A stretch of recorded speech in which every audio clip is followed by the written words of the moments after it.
And welcome to LA Press Box, everybody. From our box to your box. We are where baseball fans come together for every pitch, every hit, and every big moment.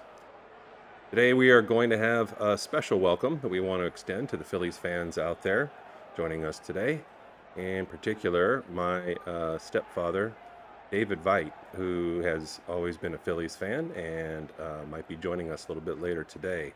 But definitely somebody who goes way back with their fandom for all Philadelphia teams. So, welcome. If you're affected by a local television blackout, you're away from home, or you're simply looking for another way to stay connected to the game, you've found your live game companion. We'll follow every pitch with live 3D field tracking, real time statistics, strategic analysis, and hopefully a whole lot of conversation in the chat throughout the afternoon. So, whether you're cheering for Philadelphia or Los Angeles, we're glad you're here.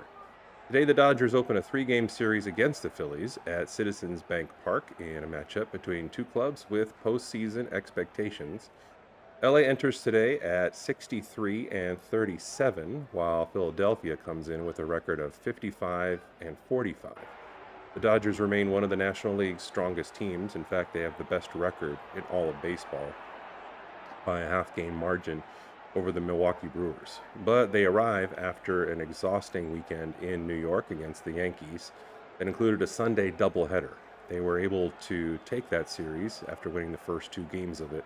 The second game was postponed due to inclement weather, and so they're coming off of a doubleheader yesterday. Won the first and lost the second in a really close situation.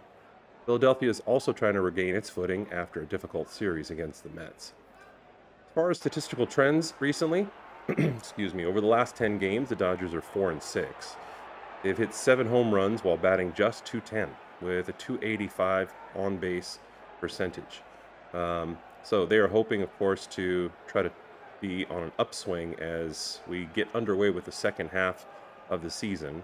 The offense has cooled down considerably, but the pitching staff has actually been on an uptick and kept LA competitive with a 3.66 ERA and a 2.13 opponent's batting average during that stretch. The Phillies are 5 and 5 over the last 10 games. Philadelphia has 8 home runs while batting 221 with a 303 OB percentage and a 342 slugging percentage. However, their pitchers have reported just over 5 in terms of their ERA over those 10 games and allowing opponents to bat 252. So those numbers create a clear contrast entering today's opener, obviously.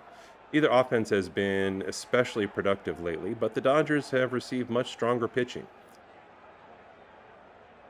As far as where they rank across Major League Baseball over the full season, the Dodgers have been considerably stronger offensively. LA's batting 260, and they have the second best team batting average in Major League Baseball. The Dodgers have hit 129 home runs, tied for sixth, and have driven in 487 runs, ranking third in the major leagues. The Phillies are batting 236, tied for 23rd in baseball. Philadelphia has hit 128 home runs, ranking eighth, so despite its lower batting average, this remains a lineup with significant power. So the Phillies, along the way, have also recorded 417 RBIs, which ranks 17th among the 30 clubs. The biggest difference really right now is really two of them. One on the defensive side is the strength of the pitchers over the course of the entire roster. Dodgers pitchers have produced a 3.49 team ERA, the third best mark in Major League Baseball, while Philadelphia, it is at a 4.21 ERA clip, which is the 15th. And then in terms of production in the batting order, look at the second half, the bottom half of the batting order, the Dodgers are almost an entire 100 points higher in terms of average. As far as what's happened earlier this year, they've played 3 games, and that was at Dodger Stadium. The Dodgers won 2 of those games, and LA took the first meeting on May 29th by a score of 4-2. Justin Robleski carried a no-hit bid into the 6th inning, struck out 9, and the Dodgers supplied all 4 of their runs with 4 solo home runs. Phillies responded on May 30th with a 4-3 comeback victory. Philadelphia scored 3 times in the 8th inning with Edmundo Sosa delivering the decisive two-run homer. The Dodgers then dominated the May 31st finale, winning 9-1 and claiming the series. So across those games, LA more than doubled the run production of Philadelphia. So of course, what we're looking at always is the pitching matchup. That determines a lot what the odds are for each team to ultimately claim the victory. And the Dodgers are giving the ball to right-hander Emmett Sheehan, while Philadelphia counters with all-star left-hander Christopher Sanchez. And Sanchez really represents a difficult opening assignment for a Dodgers lineup that's only hit .210, as we said before, over the last 10 games. Sheehan's responsibility is going to be limiting Philadelphia's power, because even though they don't have one of the highest averages in the league, they definitely have power that can represent scoring quickly. We'll talk a little bit about the injury report as the game unwinds. But as we always do, we're going to take you to the starting lineups right over my shoulder.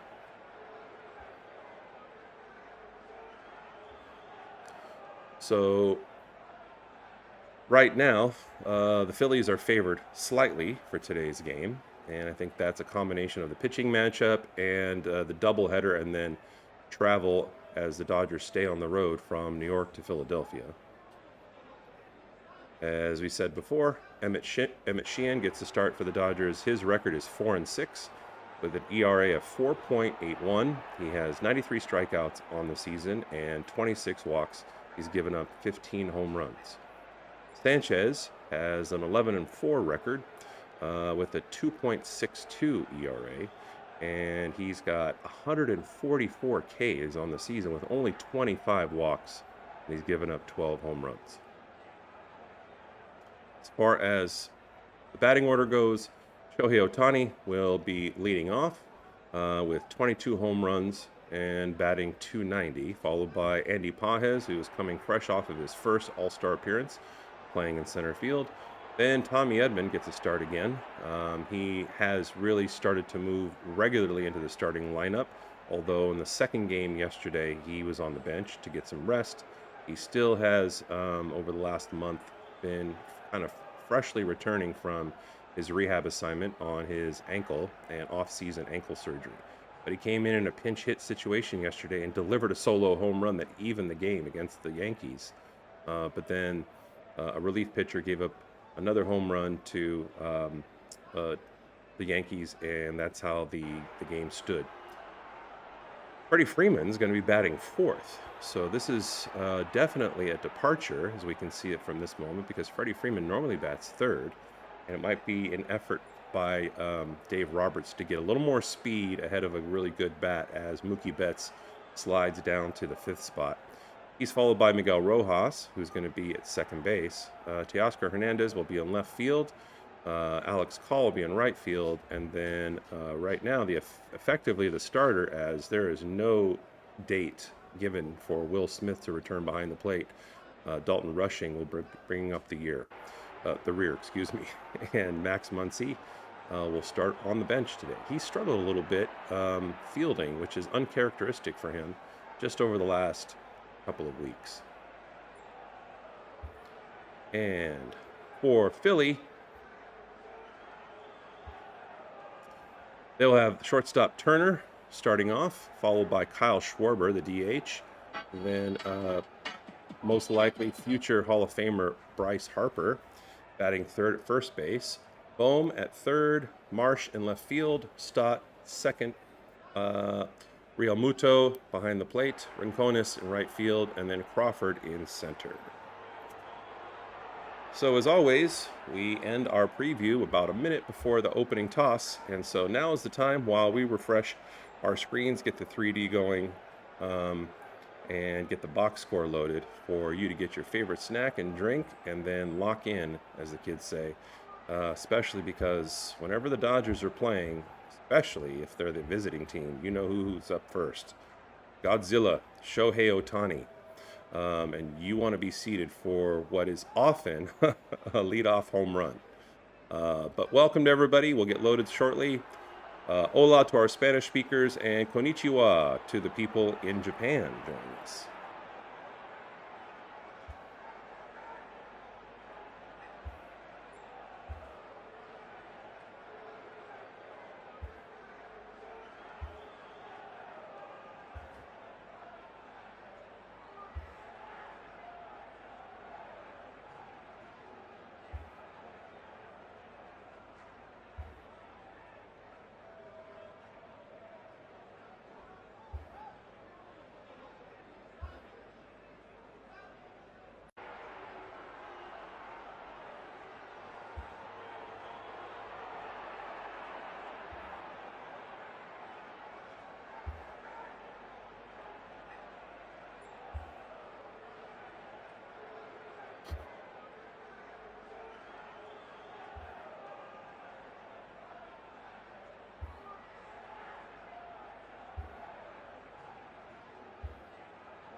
All right, we are loading up.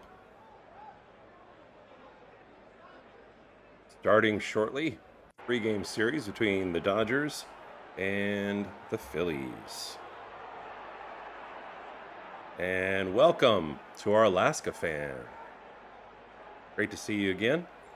We had a week layoff, and during that time, the whole purpose, the reason for the week layoff is you had the All-Star break, so the All-Star game, and then what you would have is, like physical rest that goes around that every time we have the midpoint of the season. And then I went with the family to Yosemite, took the kids to a great national park, and so people of Alaska, I'm sure, can appreciate the great, vast, and beautiful outdoors that we experienced. Climbing the waterfalls and going down the river, it was absolutely amazing. But drove 6 hours and booked it, and instantly did a broadcast yesterday to get back up on the horse as soon as I got home. Wasn't the result that we wanted for the against the Yankees, but we did take the series, and now we're back into our normal LA press box rhythm.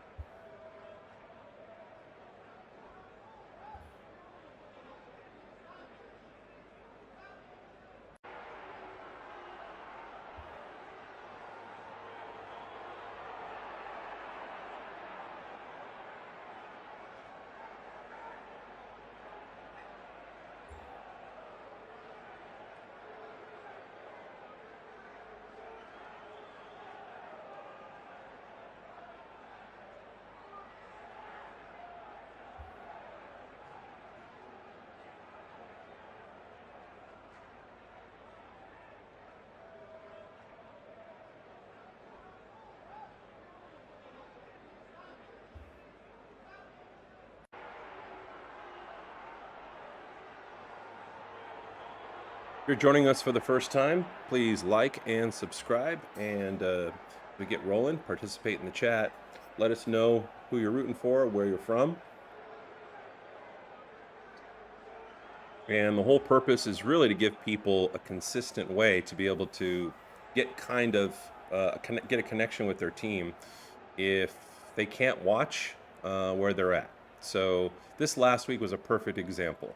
Today's game is on, what is it on? NBC? It's on NBC. Yesterday was on a different channel.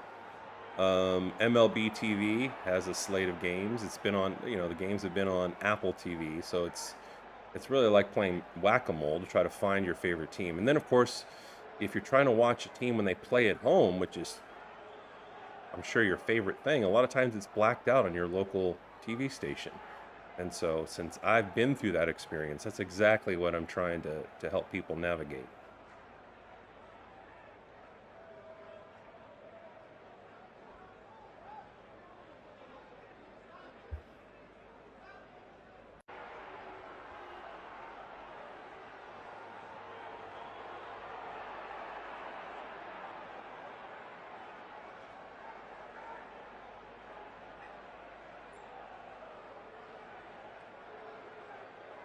Those people interested, Charlie did not come with us to the great outdoors. They do not allow dogs on the Yosemite Valley River. So, needless to say, 2 days away for the breed that he is was a long stretch of him being cared for by other people. So, we were both glad to be reunited right before we zoomed into the broadcast chair yesterday and did the Yankees game. Absolutely amazing experience.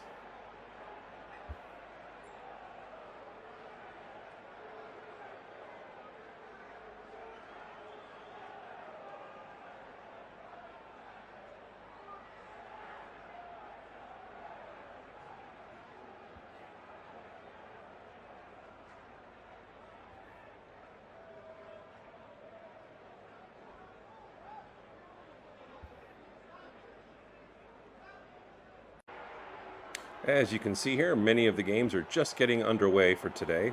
Right now, the Cleveland, yep, Cleveland has a lead over the Twins, 3-0 in the top of the second. And then you got a bunch of other games that are just getting underway. Usually, because of course we're on the left coast, as they would say, and Pacific time, the Dodgers playing either at home or other Western teams are one of the latest broadcasts, and they're down near the bottom. But they get to be part of the early birds for a change. A lot of these games getting underway with 0-0.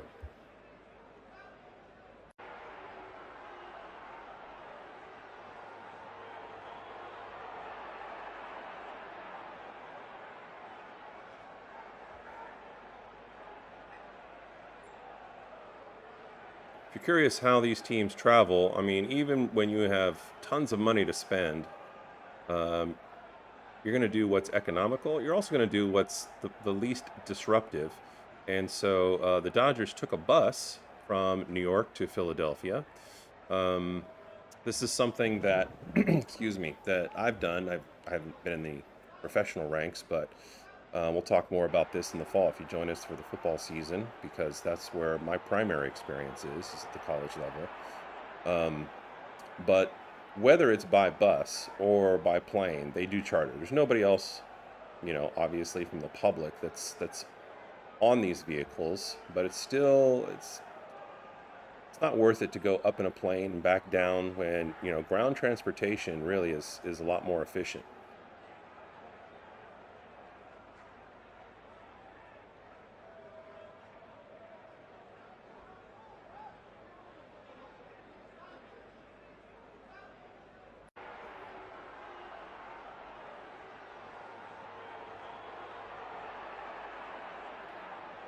As we're waiting for this first pitch momentarily, one of the things that I was talking about yesterday during the Yankees game was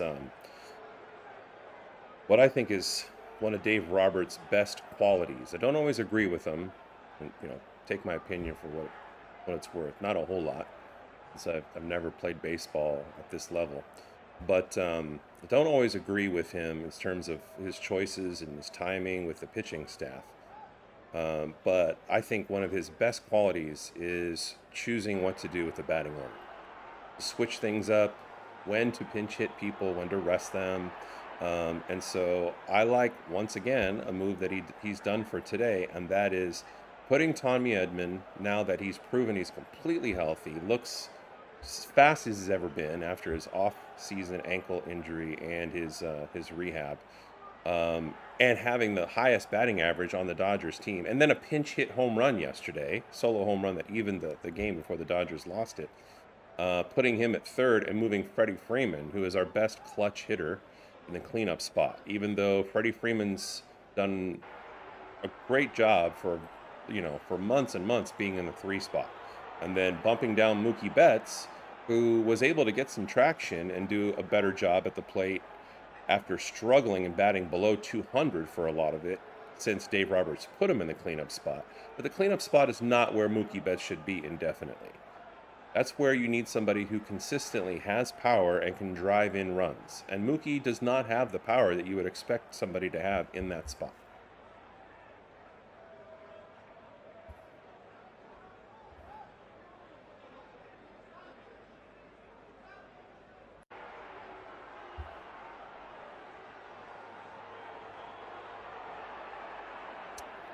Oh, 3D is teasing me. It said click on 3D, and then it just went back to 2D, so I might have to wait another minute.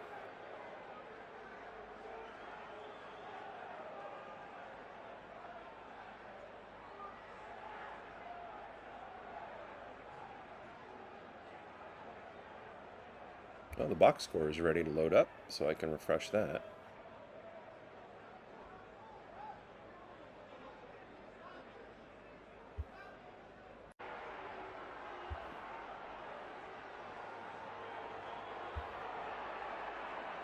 Let's see if this one's a tease. Looks like it's coming in. All right. There we go.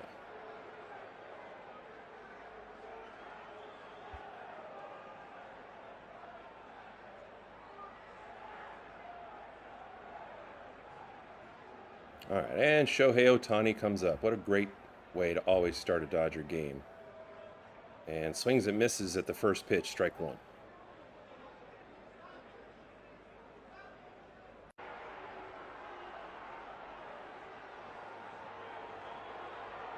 Shohei was 4 for 15 in the Yankees series.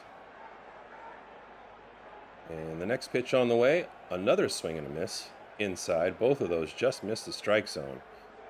And that's probably the best way to get Shohei, because he can reach. He's so long and he's so big. He can reach something outside of the strike zone. If you're trying to avoid, obviously, putting it right down the pipe and serving up a home run. Although he swings at that one, that's exactly where they placed it, and strikes out Shohei to start the game. But the inside pitch is something that looks so good to him. And this is where he can use all of his power. And sometimes, of course, he's human. He will try to completely uncork his entire body and spin around, but he'll pull his head with that motion and he'll miss. And so that's how he started with the first 2 pitches. And then the third one, swing and a miss for strike 3. So as we said in the early part, Sanchez comes up, who's an all-star pitcher, and he's showing it so far, continuing into the at-bat with Andy Pages. 4 straight strikes. Next pitch on the way, and it was actually in the dirt, and Pages swings and misses. So 5 straight pitches and 5 straight strikes.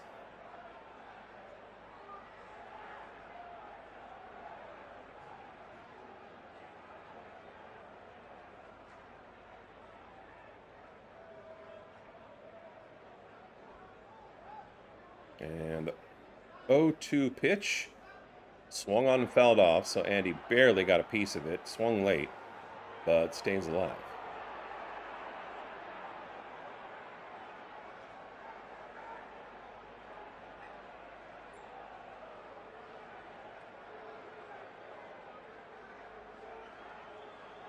So has not thrown a ball yet, Sanchez hasn't, and the next pitch, way inside and way low, but Andy Pages swings anyway and gets completely fooled. I mean, you can see where that ball ended up. And 2 batters up, 2 batters down, and 2 Ks for Sanchez. So now up is Tommy Edman.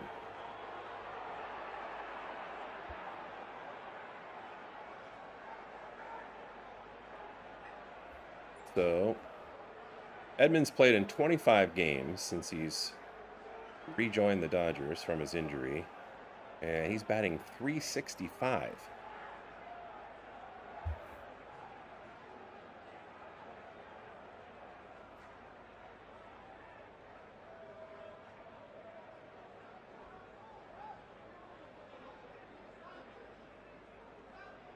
And fouls one off on the third base side.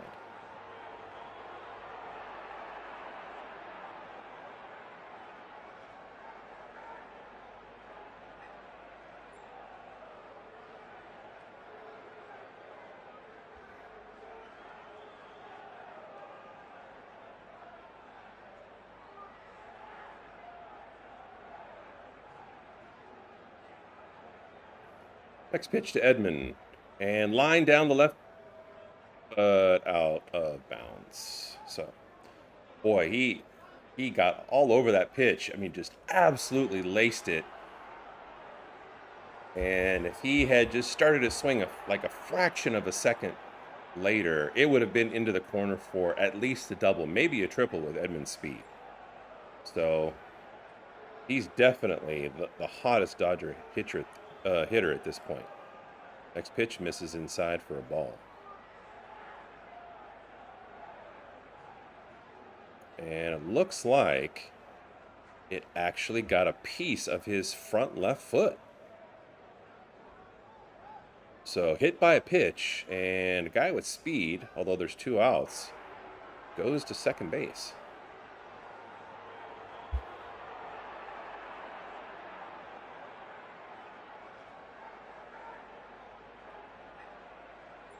So Freddie Freeman, along with many of the Dodgers hitters over the last 5 to 10 games, in a little bit of a slump. But he comes up in the cleanup position, as we talked about, and looks at the first pitch just outside for ball 1.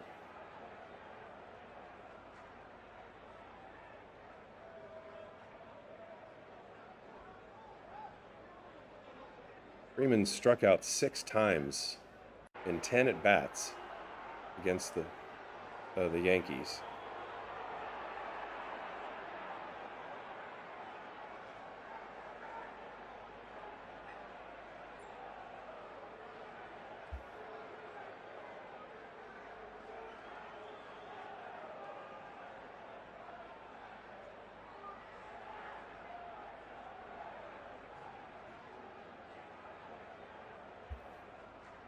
And the next pitch is line to left field.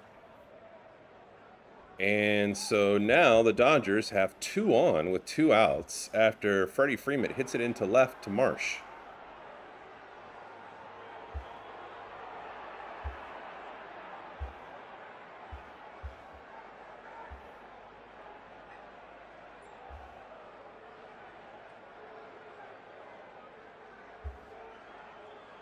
So now Mookie Betts comes up after sliding from the 4 spot into the 5 spot.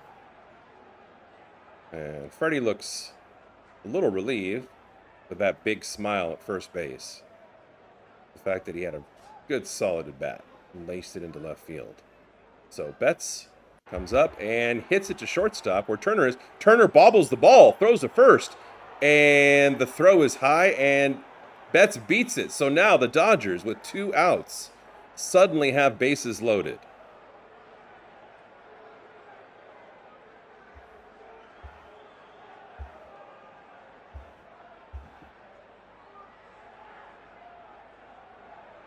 So now Miguel Rojas comes up, who's one of the Dodgers' best pinch hitters. He's not a pinch hitter today. He's starting at second base.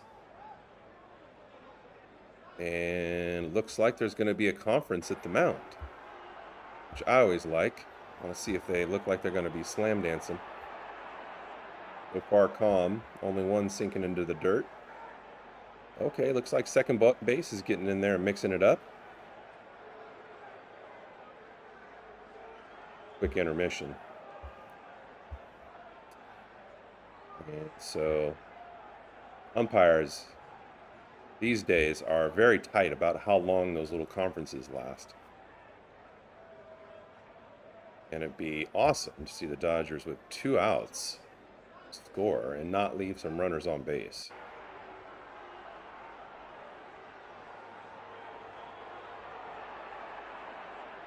So first pitch, way outside, a changeup.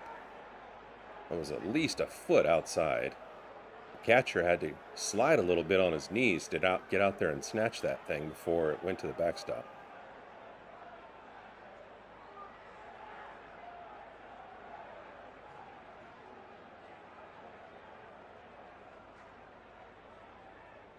And the next pitch is swung on and missed. So now the count is 1-1 to Rojas.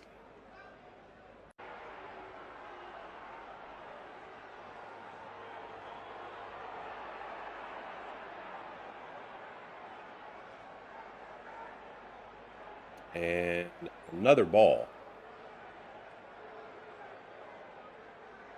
So make that 2-1.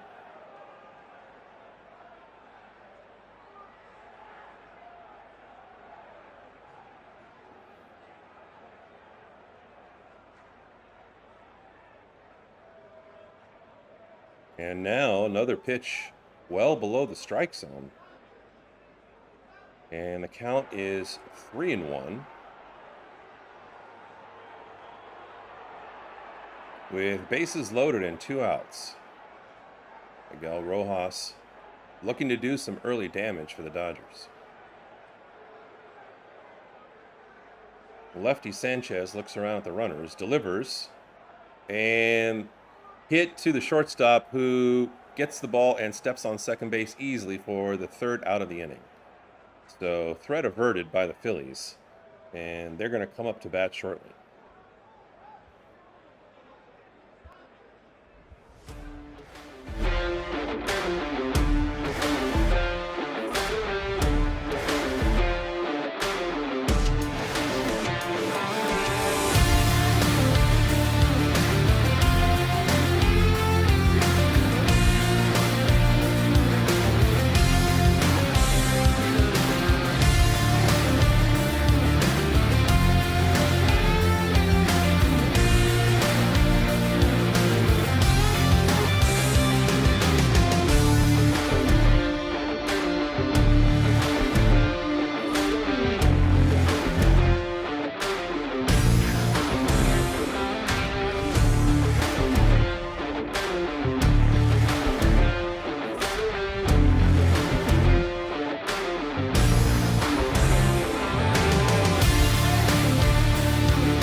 So Emmett Sheehan coming up and getting warm. And the last three starts have really been an uptick for him. So despite having an ERA on the season well over 4, the first half of the season is behind us. And we're going to see how he does against a Phillies lineup with power.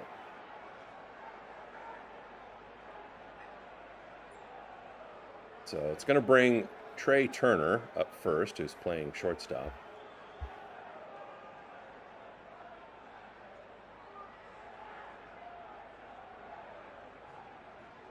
And the first pitch from Sheehan to Turner is laced deep into left center. Andy Pajes has to play it off the wall and then throws it all the way into second, but not in time to get Trey Turner. And he's got a stand-up double.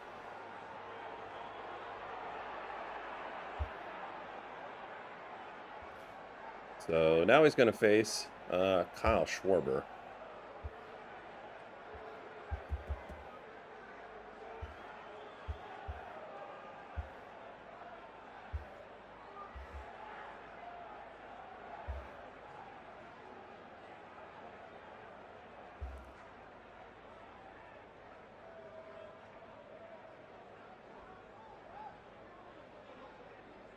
And the first pitch to Schwarber is in there for a strike. Schwarber's batting .253 on the season.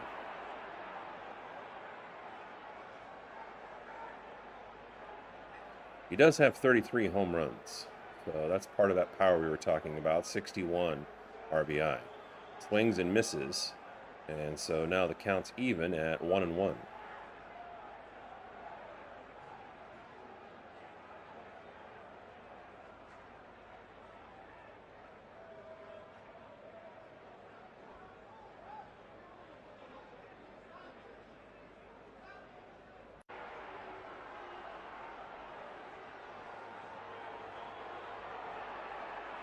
And popped back, and the count remains.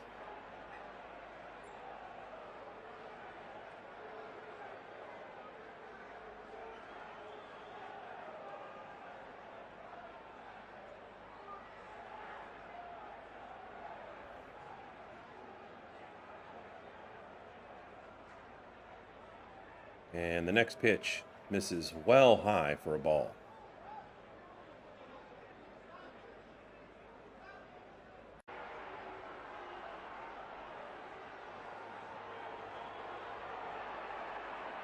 Next pitch on the way, outside, another ball.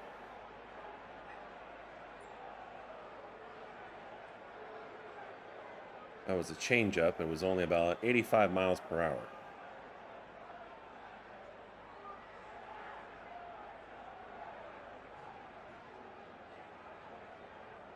And the next pitch, well inside, and it hits Schwarber.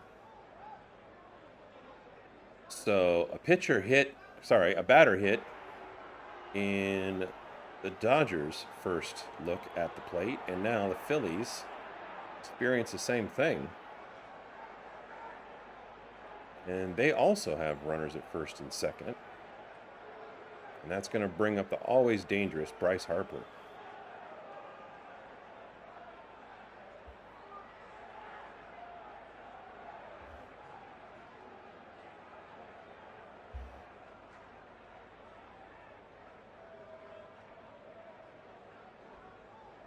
So the first pitch is another ball. So Sheehan looking a little shaky early on.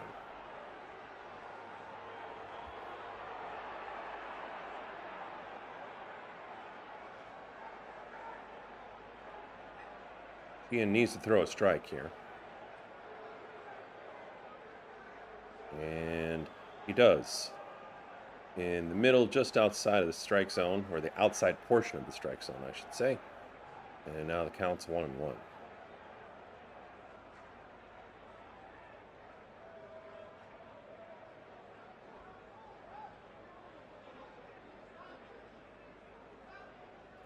Still no outs, and runners at first and second.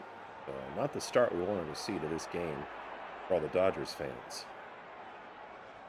And the next pitch, well outside. Another ball, 2-1.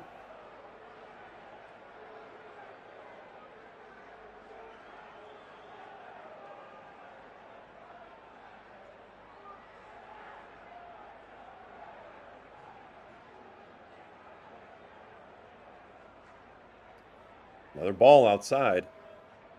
So make it 3-1.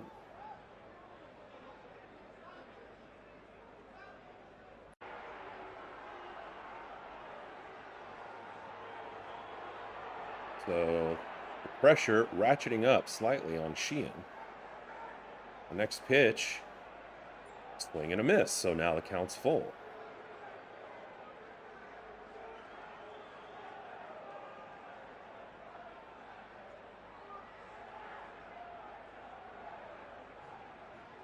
So Sheehan falls behind 3-1 to Harper.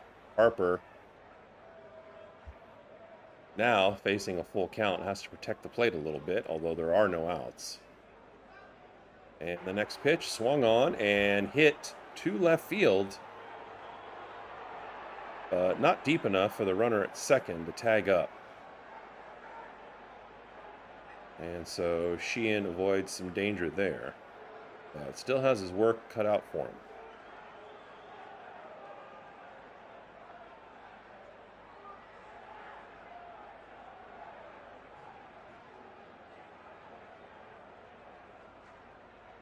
That pitch was a slider, and it was a strike, and Harper was just well underneath it.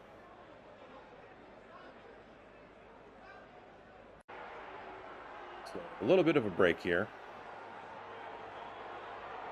But it's going to bring up Bohm, only batting .219, who looks at the first pitch for a ball.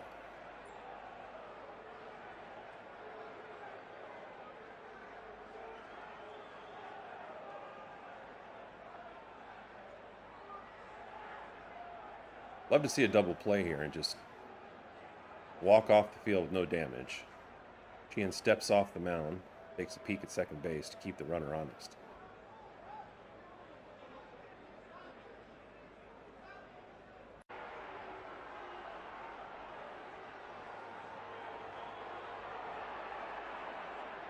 Next pitch on the way from Sheehan, swung on and missed for strike one. So 1-1. Well placed pitch.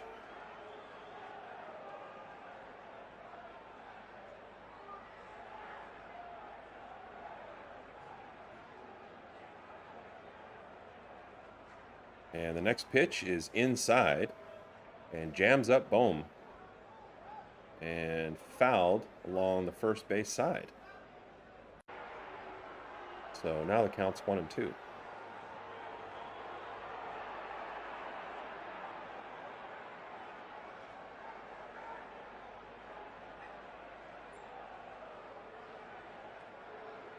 And the next pitch misses low.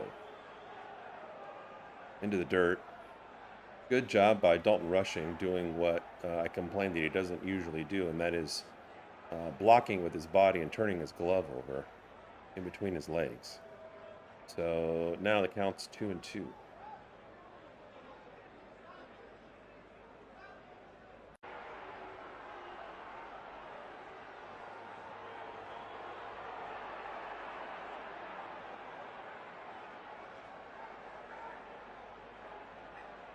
Next pitch is just foul along the third base line.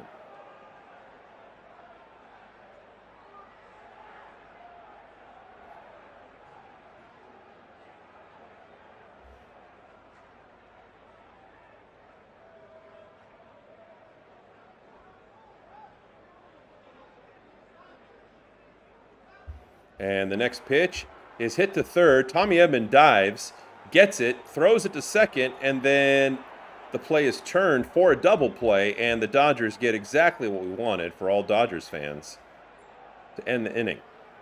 Great job by Tommy Edman. So good to see him in the starting lineup on a regular basis, and that's really how it should stay. So at the end of the first, it's the Dodgers 0 and the Phillies 0.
So the Dodgers now, their second go of it, have Teoscar Hernandez coming up, who looks at the first pitch for a strike.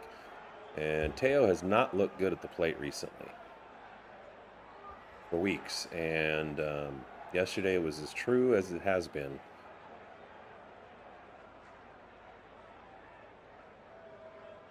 Next pitch fouled off, and he's late to it. He was also out of the strike zone. But he's looked a little bit befuddled.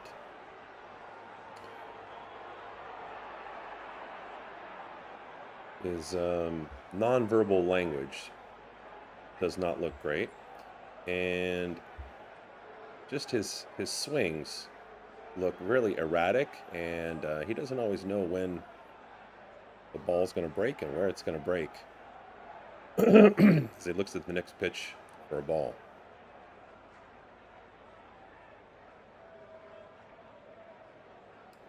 Next pitch on the way from Sanchez.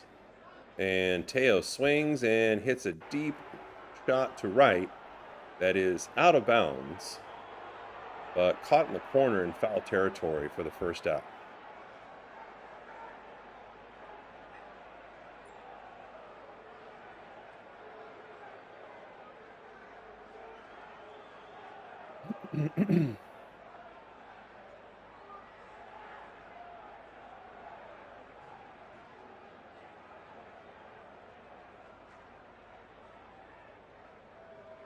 So that's going to bring up Alex Call.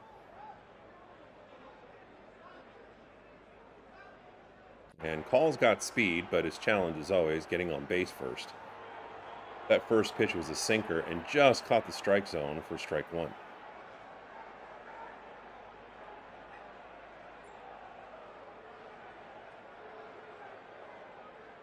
Next pitch misses inside for ball one.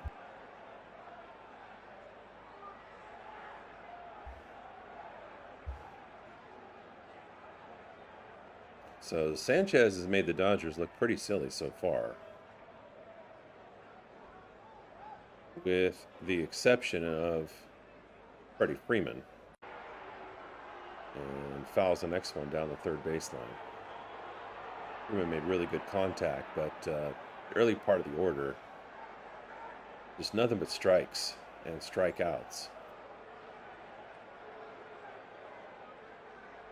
So the count's 1-2 now to Alex Call.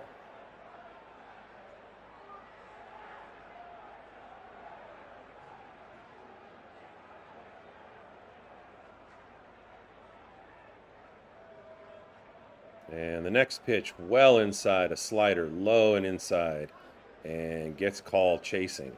If you can say that somebody's chasing on an inside pitch. So another strikeout already for Sanchez. So that'll bring up Dalton Rushing at the bottom of the Dodger lineup. And really right now, the de facto starter at catcher for the Dodgers, since Will Smith has not made the progress that we'd hoped for. He was kind of indefinitely on the 15-day injured list. And he's made no progress, really, significantly in terms of baseball activity. And they've even downgraded him. So this is what we got. We got Dalton Rushing. We have a backup catcher, a rookie, another rookie actually, Edgardo Alfonso. He's a nice guy, but he's not as productive as Rushing is at the plate. The early count to Rushing is 1-1.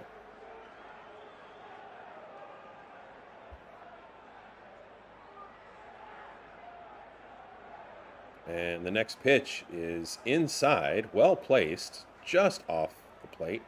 And Rushing swings and misses for strike two.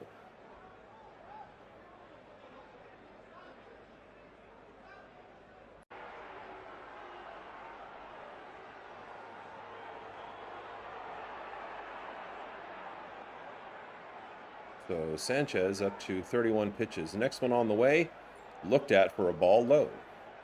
So that changeup at 88 miles an hour misses, and now the count's 2-2.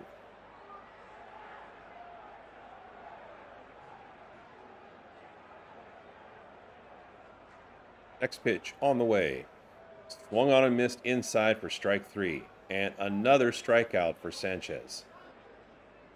So Sanchez, who looks taller than he actually is. I mean, 6'1" is no slouch, but kind of lanky, is looking really good in all of the All-Star that he was named.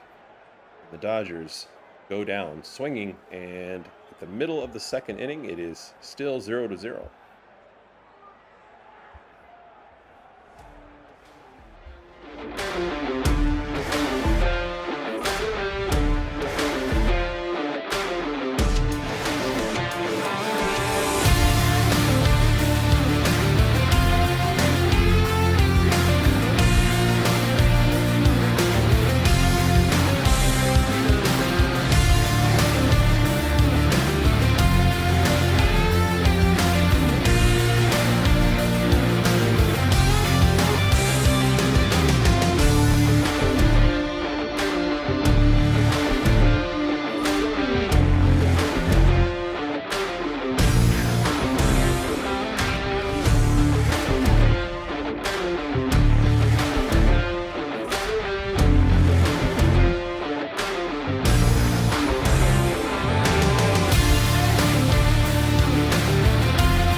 So Sheehan started shaky first inning. See if he can focus, but it's usually very difficult for a pitcher that doesn't start with great control to suddenly grab great control after the first trip to the mound in a game.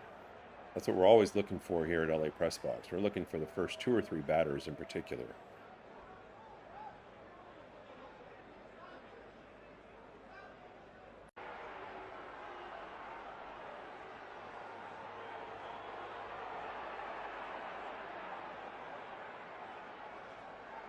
So Marsh comes up, start the second inning, and looks at the first pitch just high for ball 1.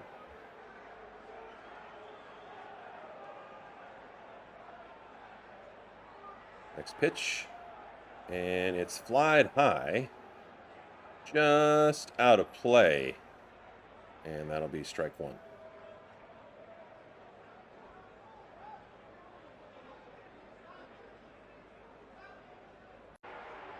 A little difficult for the Dodgers to track in the air. So the count's 1-1 to Marsh. Marsh is batting .293 on the season.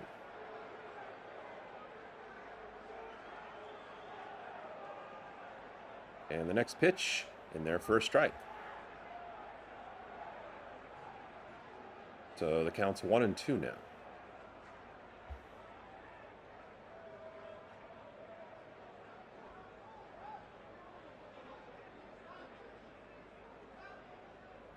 And next pitch, well above the strike zone.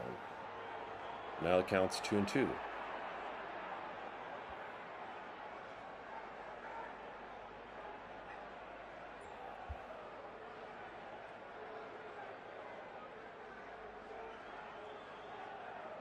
Wind up and the pitch, and fouled along the first baseline. So count is 2-2. Phillies with power. So always a threat to go deep. Next pitch on the way. And it was low, but swung on a miss for strike 3. Exactly what we want to see from Emmett Sheehan at this point. And we hope that it's a sign of more things to come and him settling in. Only time will tell.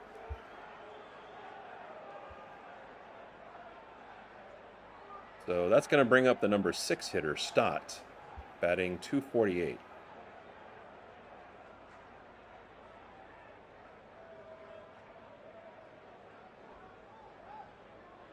First pitch misses inside for a ball, 1-0.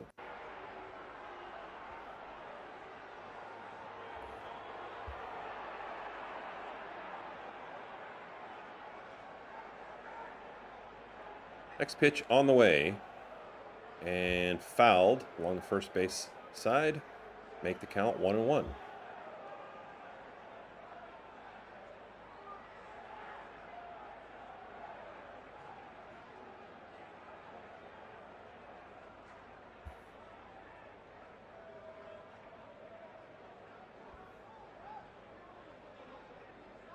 And the next pitch in there for a strike. Fastball, 95 miles an hour. Now the count is 1-2. Nice to see another punch out here. Really just any kind of outs. We want to see Sheehan be productive, restrictive, if you will. And the next one is low in the strike zone, but lined into center field for a base hit. So the Phillies are in business with 1 out.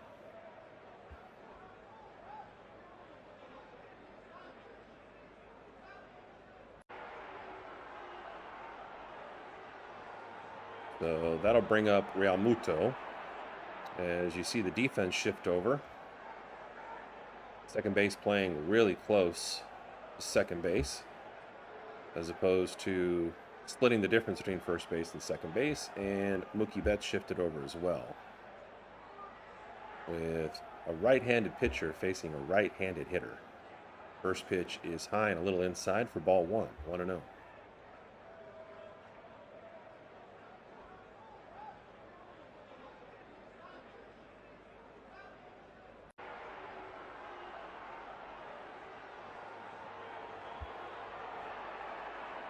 And the next pitch clips the top of the strike zone. So good pitch. Sheehan's doing a pretty good job of stretching the corners of the strike zone, and the count now is 1-1.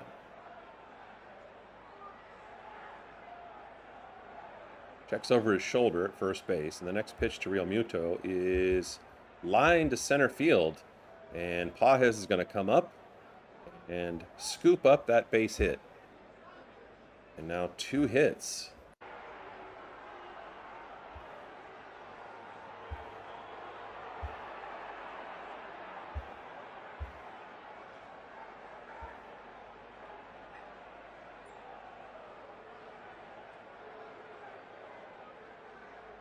So Gabriel Rincones Jr. is going to come up.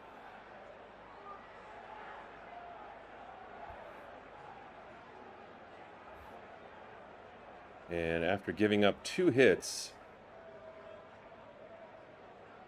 only 1 out, Rincones swings at the first pitch and hits it well into right field. And that's going to bring home at least 1 Phillies runner, and no more than that. But now Sheehan struggling. It's official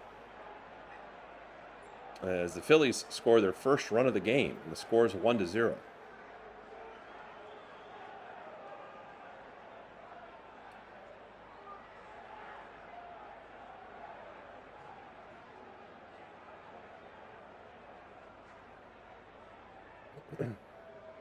Did a good job reaching for that ball and getting it all the way around from outside the strike zone down to the right field line.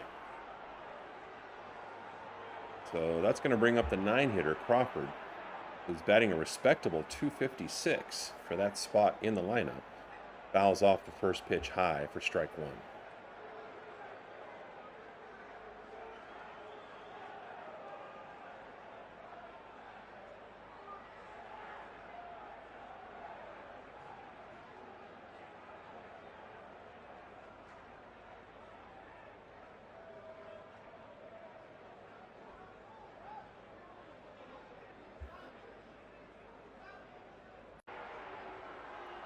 So next pitch on the way from Sheehan as he takes a peek at the runner. is a ball outside.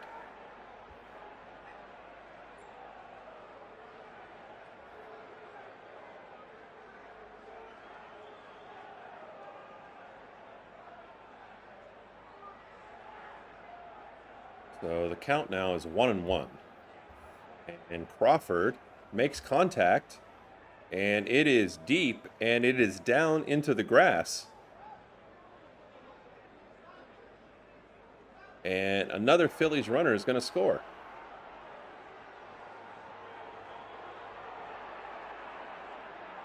So now the score is 2-0.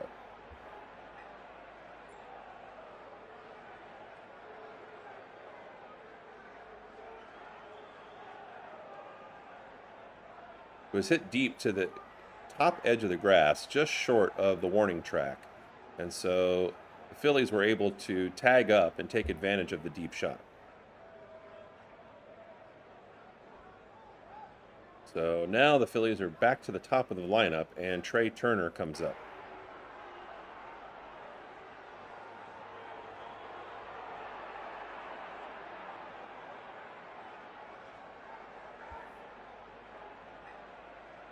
So first pitch is well low and outside. And now the next pitch, with a runner in scoring position at third base, is swung on and hit deep. And no doubt a home run from Trey Turner. I mean, everybody knew it. You saw no Dodgers hardly move. He hit a blast.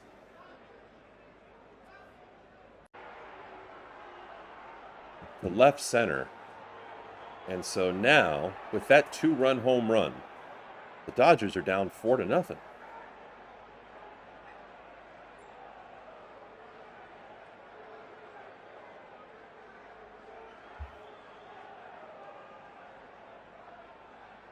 Good knee bend on that, made really good contact.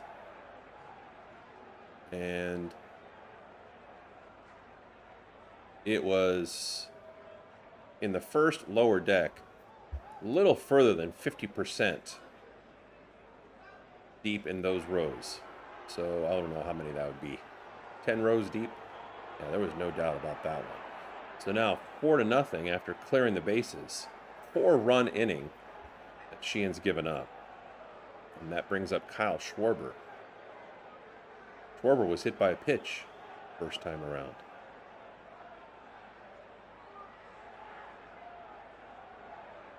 And that's not a good trend from Sheehan. That last at bat fits the pattern, which is giving up about 20% of his hits as yard hits, if you will, as home runs.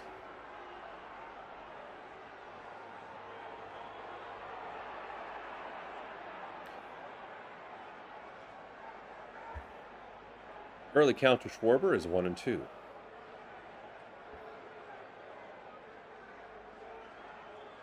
And chases the next pitch high for strike 3. So, strikeout on Schwarber, but some serious damage done there. And as we said before in the preview, trends typically hold, and the Phillies showing their power, both with the ability to hit the ball deep and take advantage of that with tagging up, as well as hit deep over left field to bring the score to 4-0 suddenly at the end of 2.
So the comment in the chat was boo, and I have to agree on that one.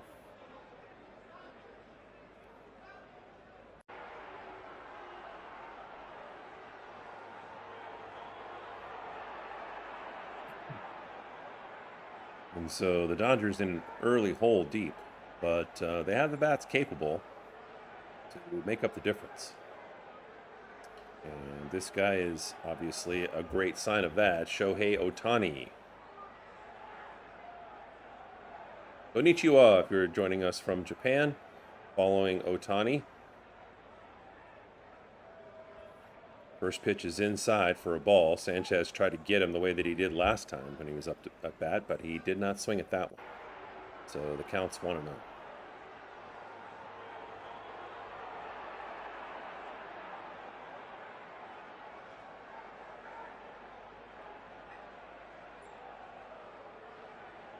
And the next pitch is a sinker. It just clips the strike zone, so now the count is 1-1.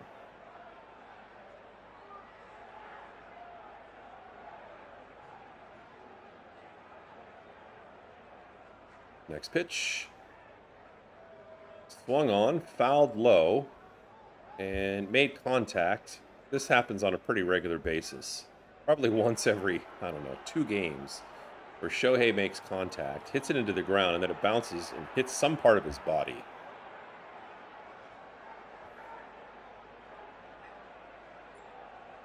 Although this time it was not on the top of his right foot. That's a place he abuses on the regular. The count is now 1-2, as Ohtani is fine. Next pitch misses low for ball 2, 2-2.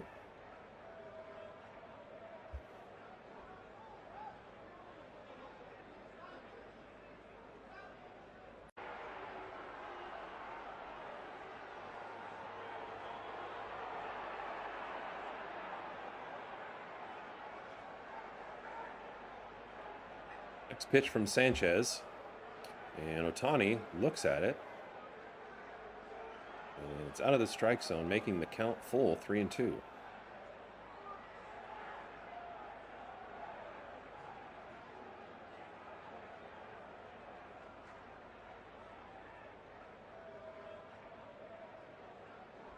Next pitch is grounded to the right side, and an easy put out for the first one of this evening.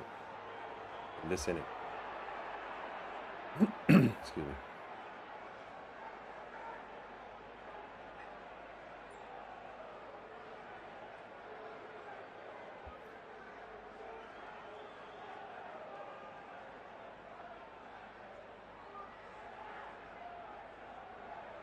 So that's going to bring up Andy Pages, who hits it into right field, and a diving catch by the right fielder, Rincones Jr. And the pitcher actually is applauding him with his hands over his head. Wow, what a play. Really stole a hit and maybe possibly a double on that play. And it just ends up being another out for the Dodgers. So that's going to bring up Tommy Edman.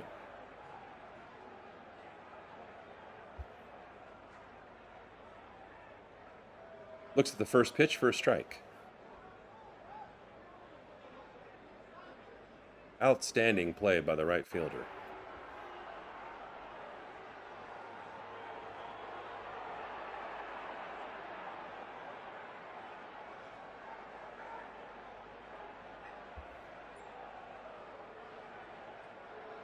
Next pitch on the way from Sanchez. Swung on and missed. Strike 2.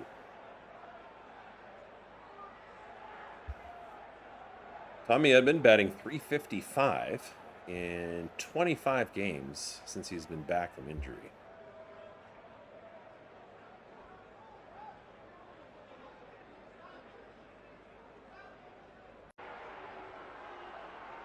And the next pitch misses low. And that was a changeup in the mid-80s. So the count now is 1-2.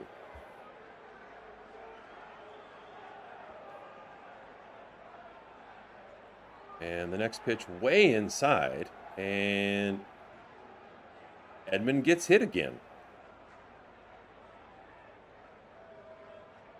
So 2 outs, and Edman on again, just like the last time, batting in the third position, giving the Dodgers a runner with 2 outs, and bringing up Freddie Freeman, who in the last scenario when that happened, laced a line drive to left field and gave the Dodgers runners at first and second, but they weren't able to do anything with it.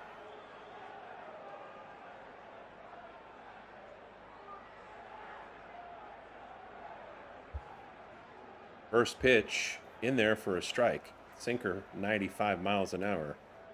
And Freddie just looked at it. He got his hit, the first time up, but he's on a little bit of a slump lately.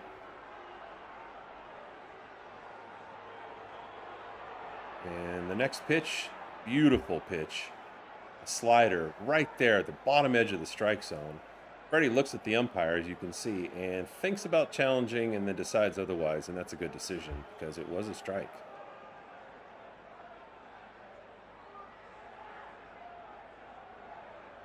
Tommy Edman at first, and the next pitch, strike 3. Fooled Freddie Freeman on that one. And Sanchez looking really good.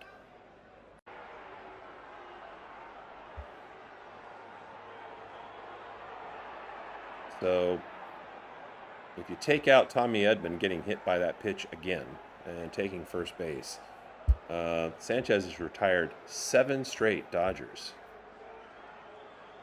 And the Phillies set to take their next set of swings with a score of 4-0.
So Emmett Sheehan set to take the mound again after giving up 4 runs last inning.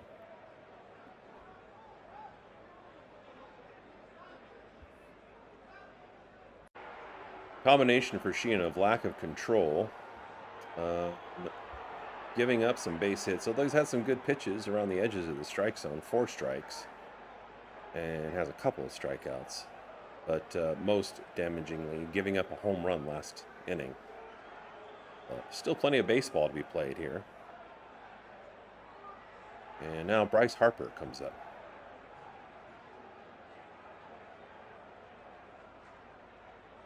Swings and misses at the first pitch. Harper flied out the first time up.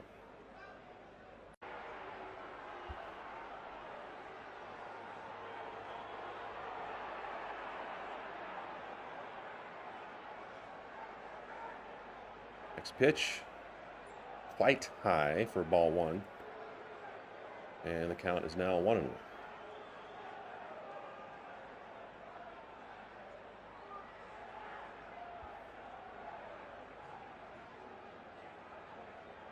Next pitch, inside for a ball.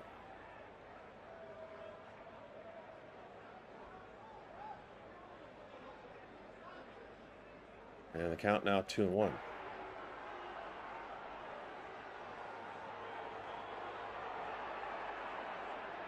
And Swung on and popped up into shallow left field, but Pages comes up and makes the catch. So 1 away. See how long Sheehan lasts. But, excuse me, his last outing, he actually passed 100 pitches. Good, solid outing. In fact, his last 3 outings were really solid. But the last time was the first time since June that he was able to record an out in the 6th inning. Usually what happens is he makes it to like the 4th or the 5th inning, and then he's done.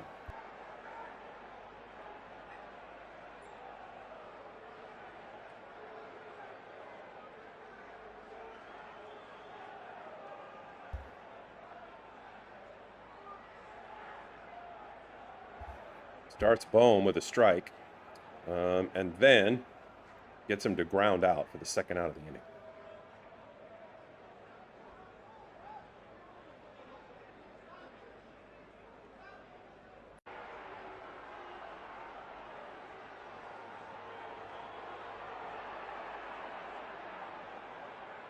So that's going to bring up Marsh.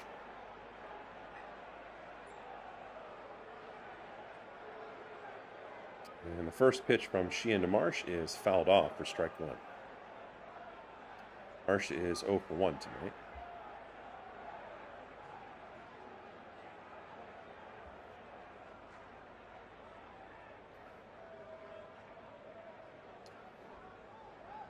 Next pitch on the way. And it's high for a ball. Curveball misses, doesn't break the way it's supposed to, and now the count's 1-1.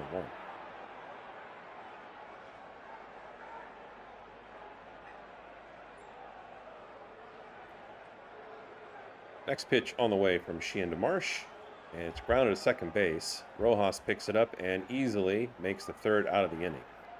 So 1-2-3 inning, completely opposite of the Sheehan experience last time he was at the mound.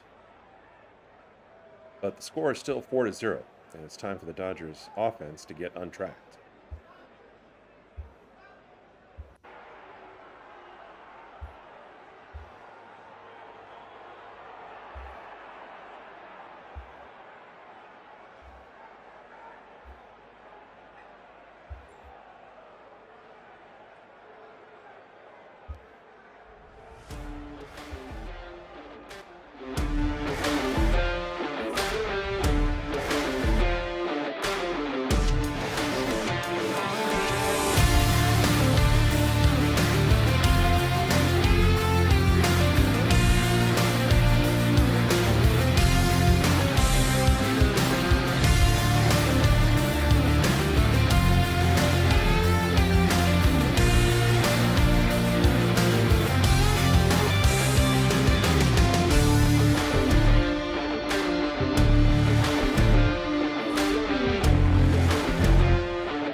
So this is going to be a tough challenge with Sanchez on the mound, but Dodgers have to start chipping away at this lead.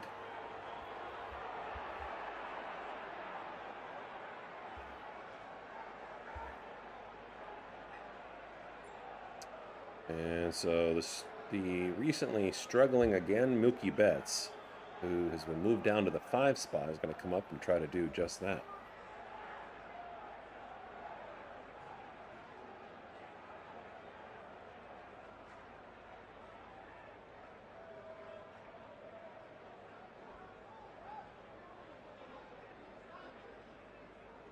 So the Dodgers only have 1 hit tonight, thanks to Freddie Freeman, who struck out the last time up. But the Dodgers have been chasing a lot of pitches outside the strike zone.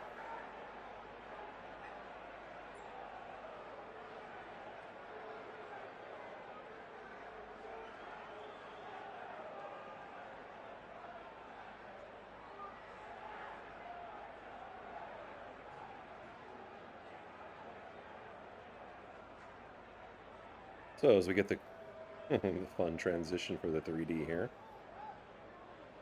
First pitch is on the way to Betts and misses low for ball one.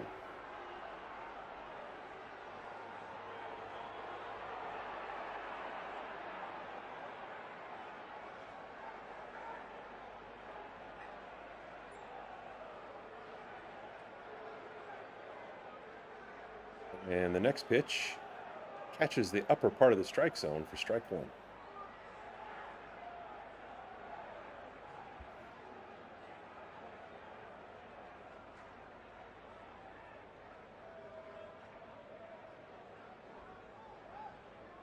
Next pitch on the way, well outside for ball two.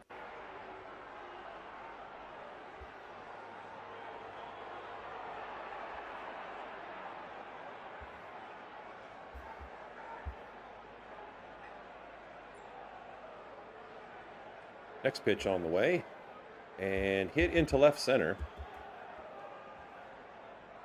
And it's in there for a base hit.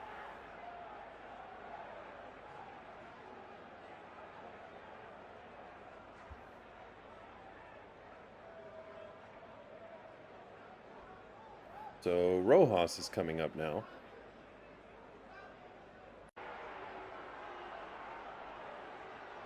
And Mookie's in the latter part of his career, but he can run. And he's just past the cut, first base. So it'll be interesting to see whether he's going to be aggressive on the base paths. As Rojas looks at the first pitch, low for ball.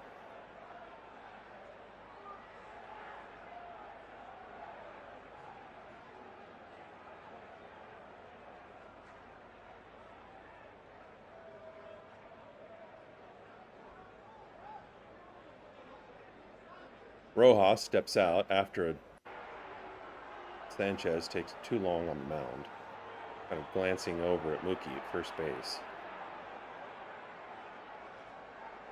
Stares at him now, then back home. And the pitch is hit deep into right center, and it's going to take Mookie Betts from first to third. And Rojas delivers.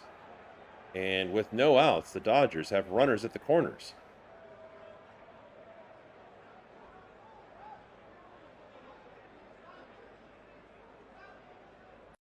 Wow, I'm surprised that the right fielder, Rincones Jr., just barely was able to get it in the edge of the web of his glove and keep it from hitting the fence and being a double. If it had done that, then Mookie would have definitely scored. But still no runs for the Dodgers yet, and that brings up Teoscar Hernandez, who's really been struggling, but looks at ball one. And honestly, I'd be I'd be satisfied with a walk here and loading the bases.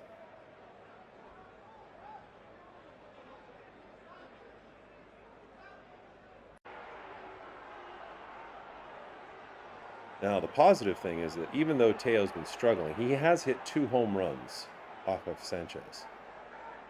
Had 4 extra base hits against him in his career. Early count to him, though, is 1-1. Next one misses outside for ball. So the changeup, that wicked changeup that he has, thrown for 87 miles per hour, but misses for ball 2.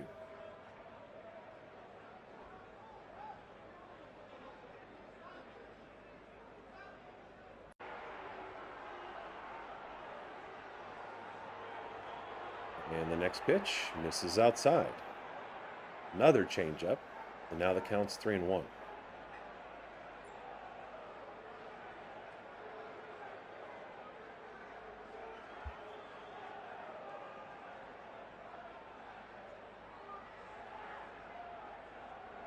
And the next pitch is grounded to shortstop, taken and shoveled quickly to second base, and then thrown to first for a double play.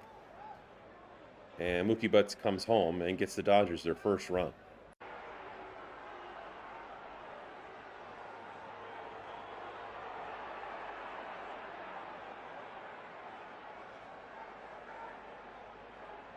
So, not quite good enough, honestly, if you ask me, what they pay Teoscar.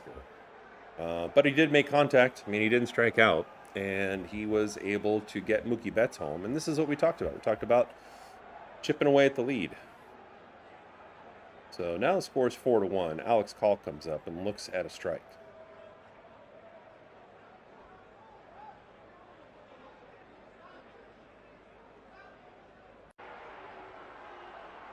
Call is batting .248 on the season and swings at the next pitch.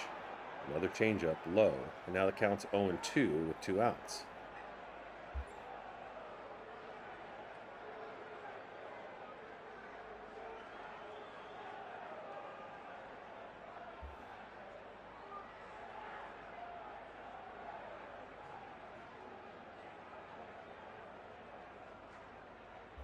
And fouled away, and the count's 0-2.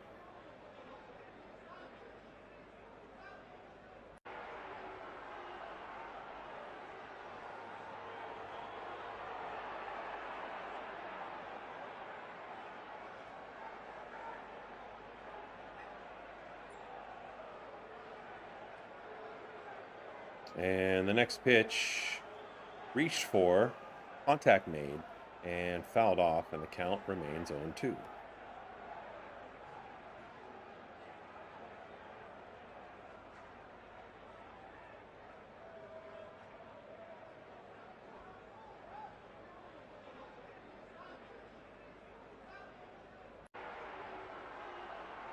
Next pitch low and inside, and still some contact made, so Alex Call stays alive.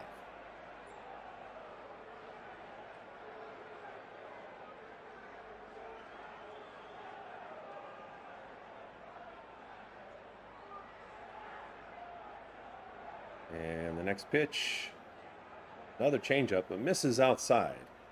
And now Alex Call has his first ball.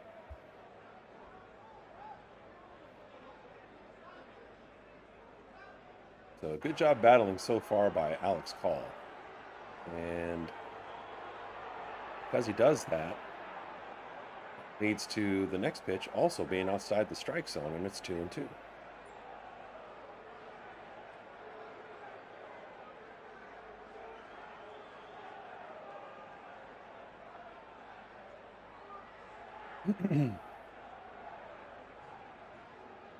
And now the next pitch, way inside and low.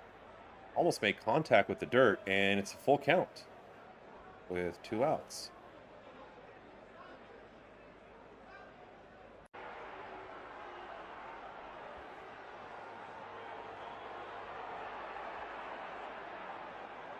And the next pitch, grounded to shortstop, and it gets under Trey Turner's glove. It gets into the outfield, and I'm going to say that's probably a base hit. So if that's the case, good job by Alex Call.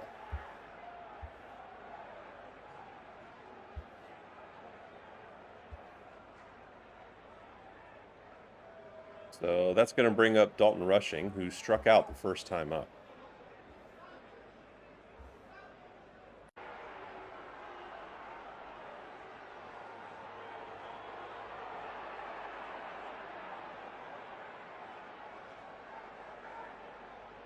And looks at the first pitch for a strike.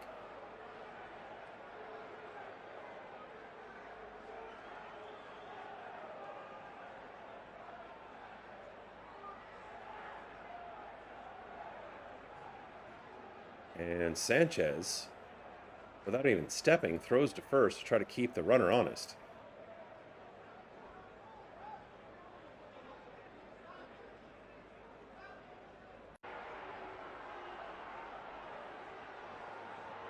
Be a big boost if we can get another run this inning. Next pitch is fouled along the right side. And the count's 0-2.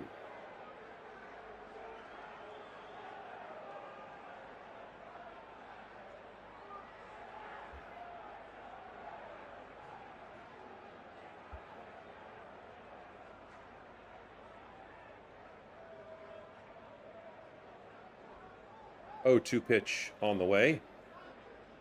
And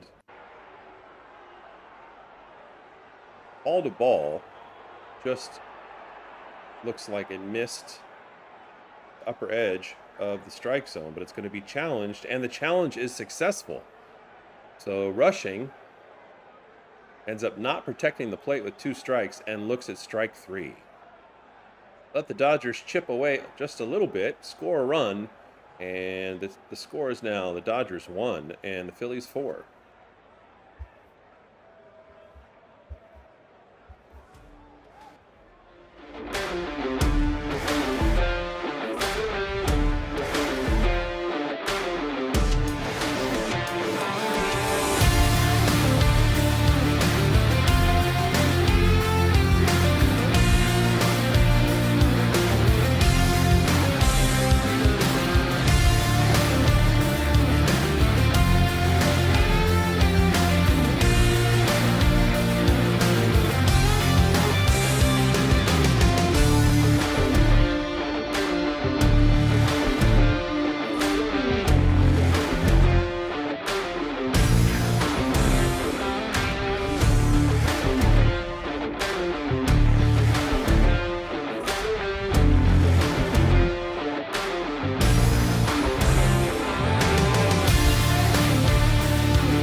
So Emmett Sheehan set to come back after giving up 4 runs in the second inning, but then having a quick 1-2-3 inning the last time he took the mound.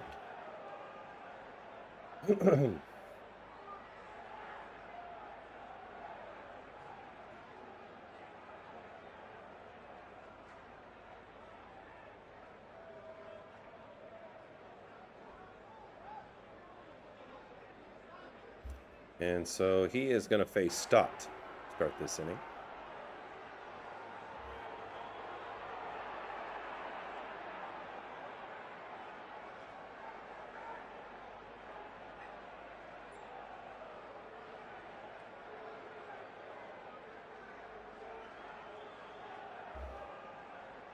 And the first pitch is in there for a strike as Stott showed bunt and then pulled the bat back and watched it go in there.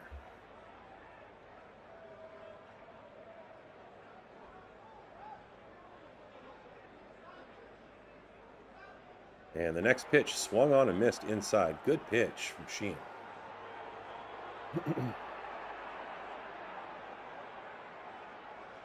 Sheehan now up to 53 pitches.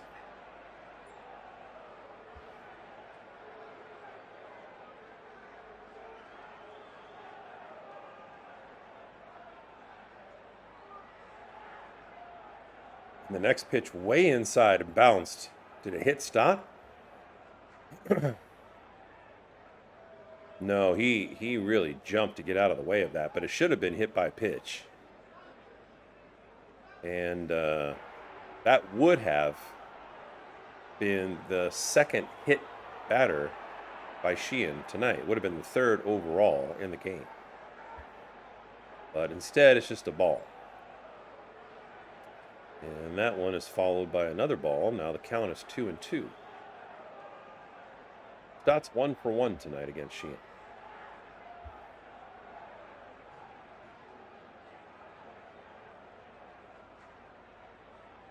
And the windup and pitch up way high, a foot high, but swung on and missed for strike 3. Sheehan got him with a fastball. That was 95 miles an hour.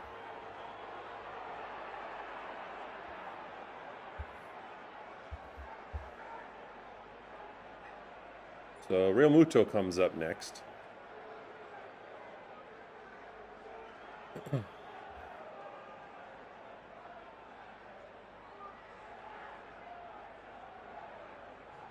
And Real Muto obviously 1-for-1. Swings at the first pitch. And it's grounded to first. Freddie Freeman picks it up and steps on the bag for the second out.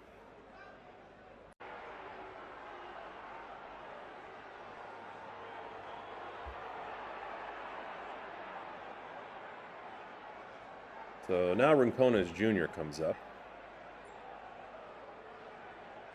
Other person 1-for-1. Part of the nightmare that we saw as Dodgers fans in the second inning. And the first pitch, called a ball, but catcher Dalton Rushing is going to challenge it.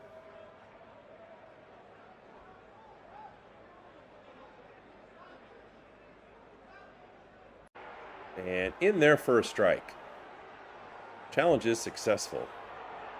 So good call there by Rushing, and the Dodgers keep both of their challenges.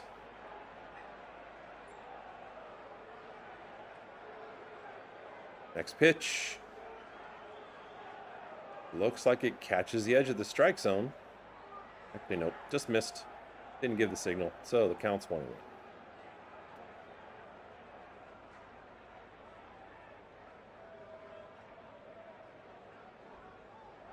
And the next pitch is swung on and flied to right.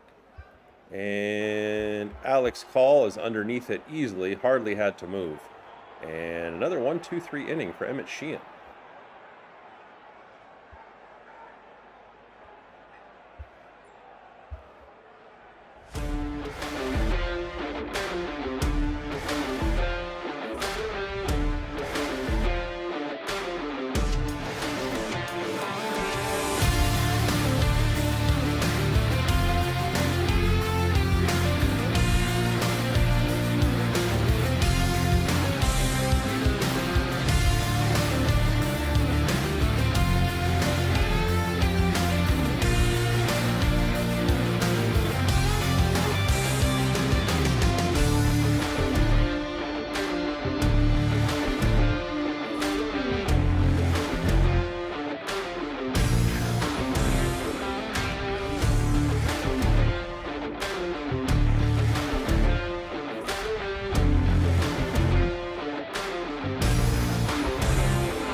So Shohei Ohtani is going to start off this inning for the lineup, of course.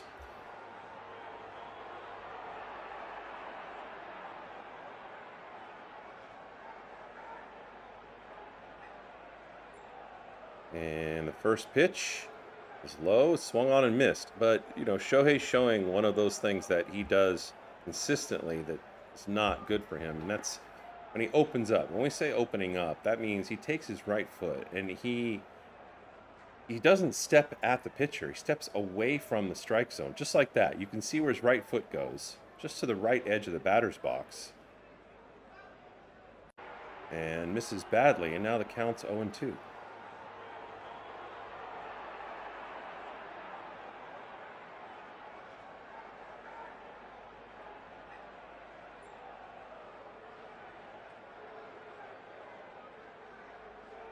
And looks at the next pitch outside for a ball.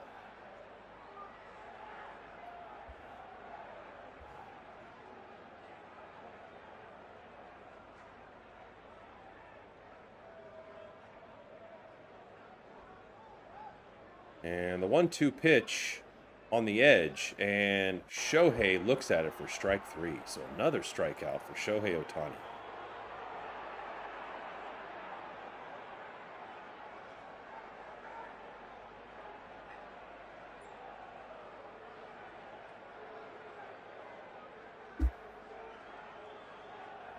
So that's going to bring up Andy Pages.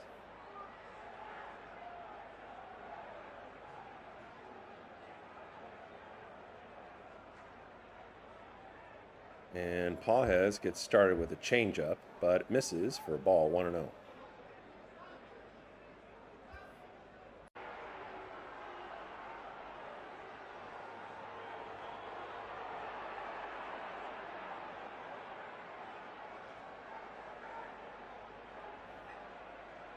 And the next pitch, one of a regular diet of changeups, misses again. Now the count's 2-0.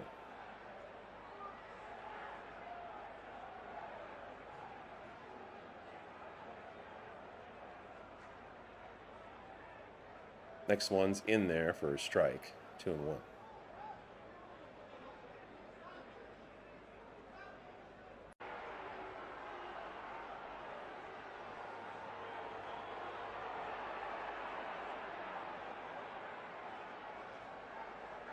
And next pitch, well inside for ball 3. 3-1 to Pages.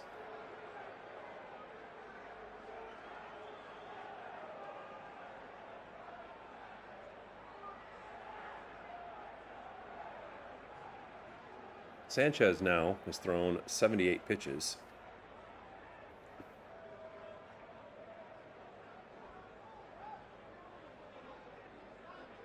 And the next pitch was out of the strike zone low, but Andy swung at it nonetheless and grounded it foul to the left side. And instead of a walk, with 1 out, now Pages has a full count.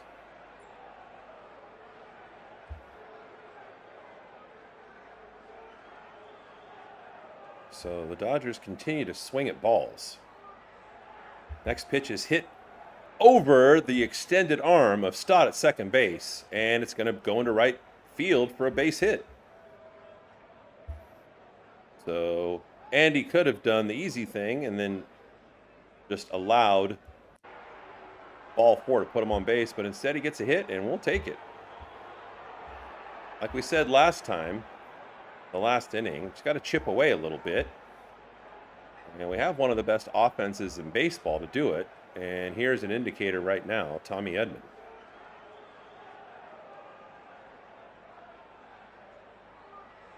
Fouls the ball. That is pitched inside down the left field side. Edman's batting .355. 2 home runs. One came yesterday in the doubleheader, a solo home run off the bench. And really has been a bright light for the Dodgers. It shouldn't be a surprise because that's how he's been. He's been a crucial player that you can put anywhere, and he's a switch hitter for the Dodgers the last couple of years during their championship runs. Looks at the next pitch inside for a ball.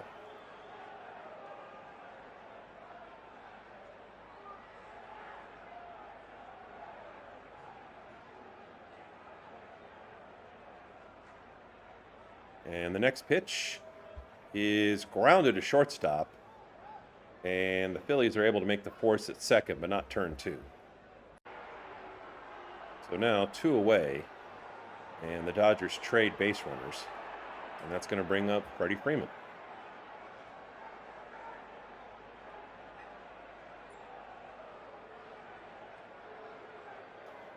Freeman in his career has 35 home runs in this ballpark against the Phillies. So, of course, we'd love to see one here and then make this instantly a tight game again.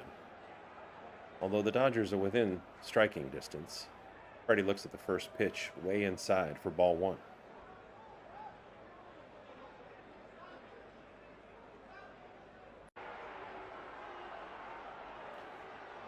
Freddie's batting .286.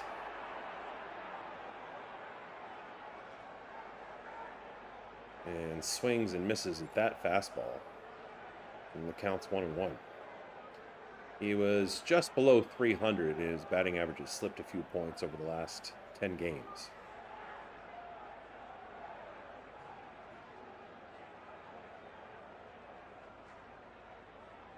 And swings through the next one. Well-placed ball in the lower outside corner for strike 2.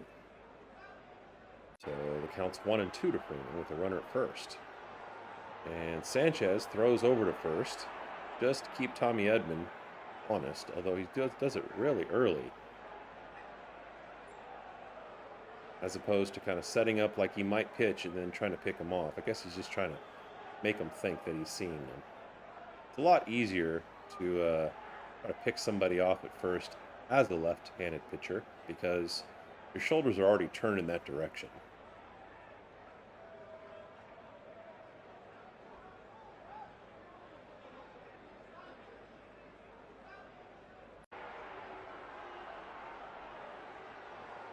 And the next pitch was hit by Freeman directly into the ground and then stopped by his foot.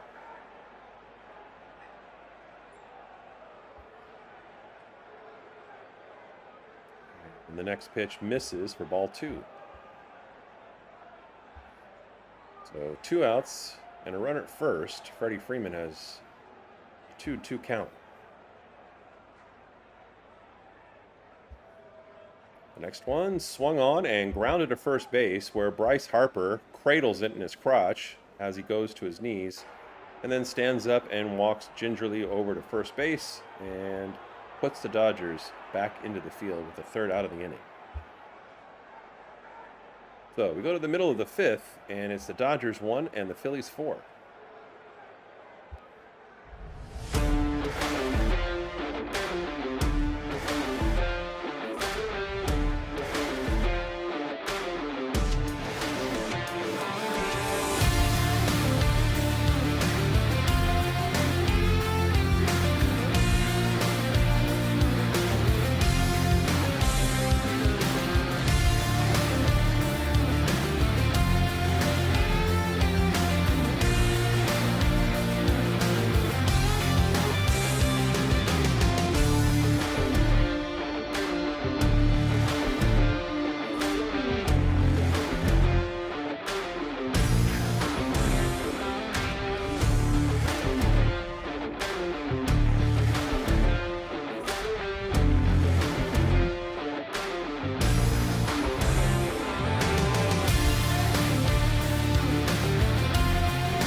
So Sheehan goes back out there after settling in the last 2 innings. He's made very quick work of the Phillies lineup.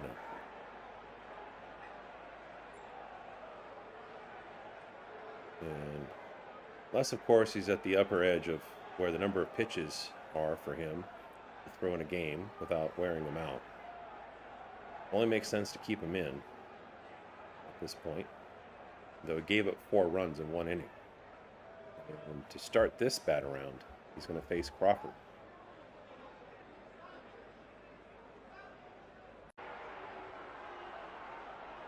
And Crawford with a check swing on a high pitch, but it's called for a strike, so the count is 0-1.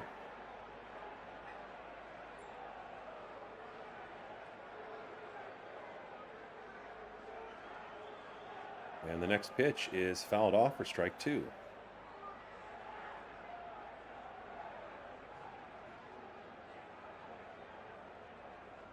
Crawford hit a sacrifice fly early, bring in one of the Phillies' 4 runs. Next pitch misses inside for a ball. Slider for 85 miles per hour.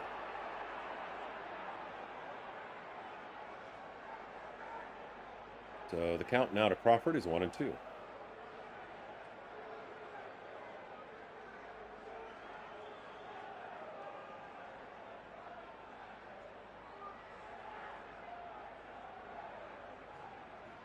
And the next pitch is high and swung out again and fouled back for the second strike.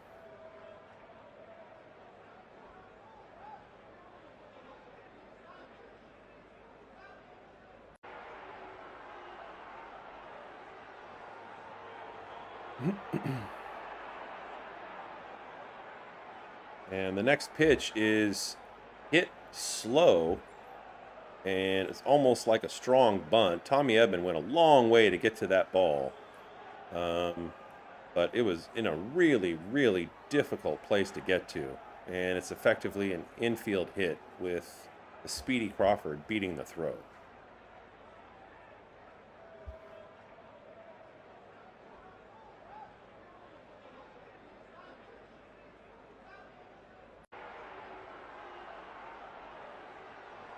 So Trey Turner comes up, who is 2 for 2 tonight, and he has a home run.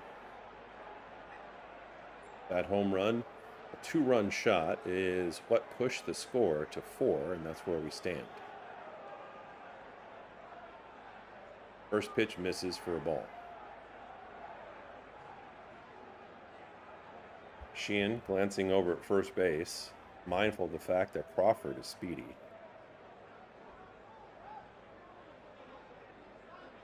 And an excellently placed ball just on the lower outside part of the strike zone. And now the count's 1-1.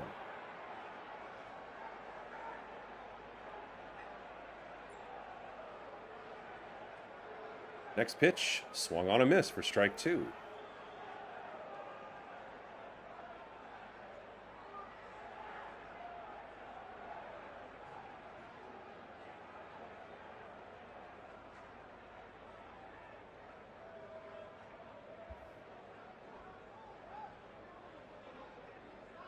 Next pitch, way high. That one got away from Sheehan, and now the count is evened at 2-2.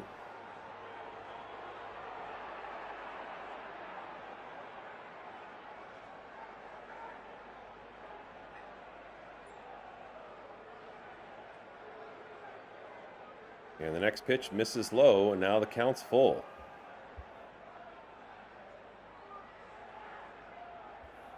So full count and nobody out with a runner at first, who's very speedy.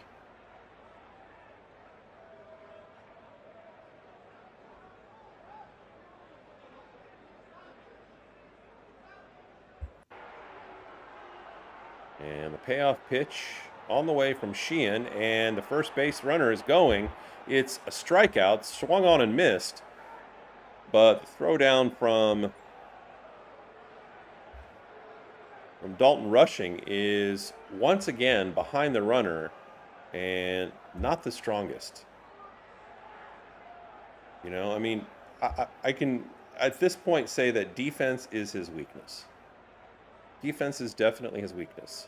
He's not great at the plate either.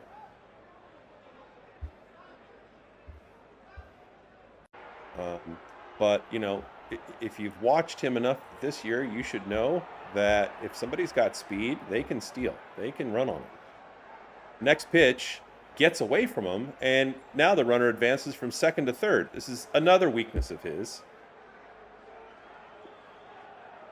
Blocking pitches that are balls or that are sometimes in the dirt.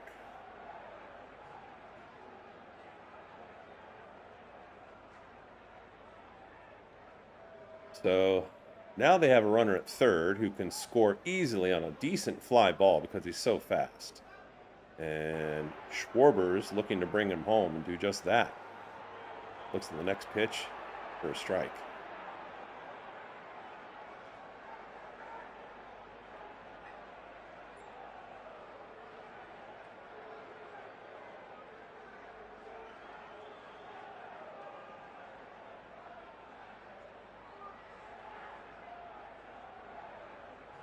And the next pitch, nice curveball, gets Schwarber chasing. And it's outside, and the count's 2-2. Gideon definitely looks a lot more comfortable and more confident. And a 2-2 count with a runner at third. Is swung on and missed for strike 3.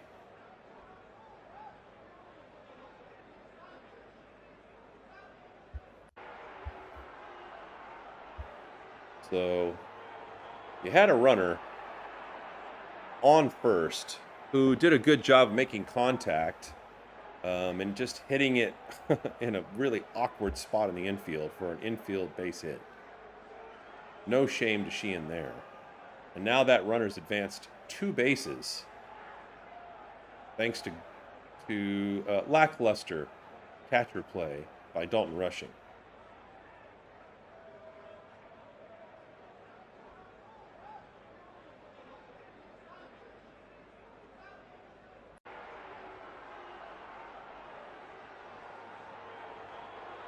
And so far so good as far as the way Sheehan's looked the last couple of innings, trying to get out of still another jam though, with a runner at third. And gets Bohm to swing at the first pitch. It's a fly left, and Hernandez comes up and makes the catch pretty comfortably for the third out of the inning. So Sheehan facing the meat of the lineup, the most dangerous part of the lineup for the Phillies, with a runner at third that did not deserve to be there. And does a great job shutting him down.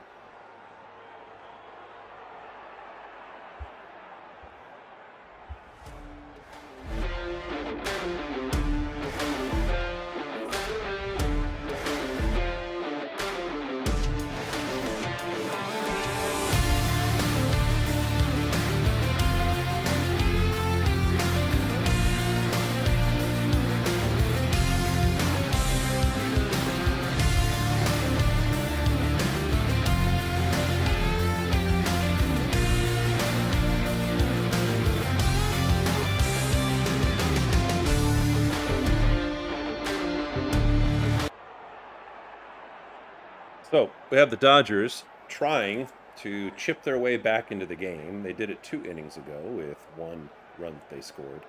Left a couple stranded.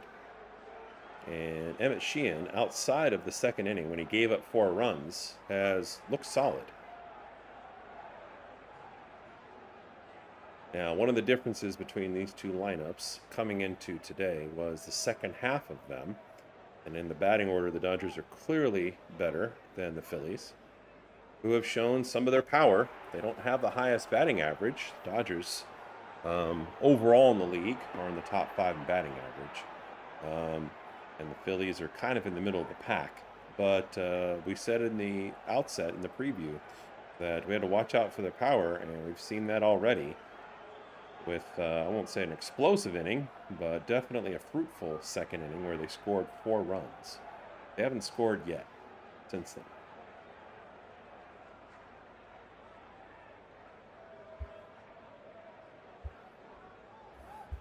Sanchez has looked all the bit the All-Star against the Dodgers.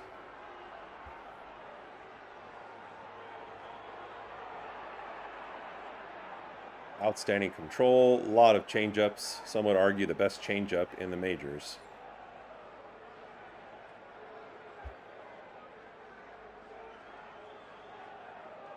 And if the Dodgers can get another run here, it'd be a little closer to evening this up and get Sanchez out. That would be huge. So Mookie Betts is going to come up to start this bat around for the Dodgers. And looks at the first pitch. A sinker that is just in there for strike 1.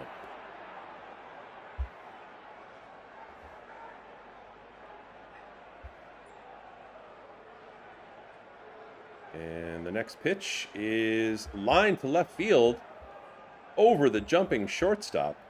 And that's what Mookie needed, as he's been struggling lately So it's kind of been a tale of definitely a roller coaster for Mookie throughout the season. Struggled early, broke out of it when Dave Roberts put him in the cleanup spot, and then lately he's been struggling again, but he gets a base hit. So it's going to bring up Miguel Rojas. We'll try to move him along with no outs. Rojas looks at the first pitch for a strike.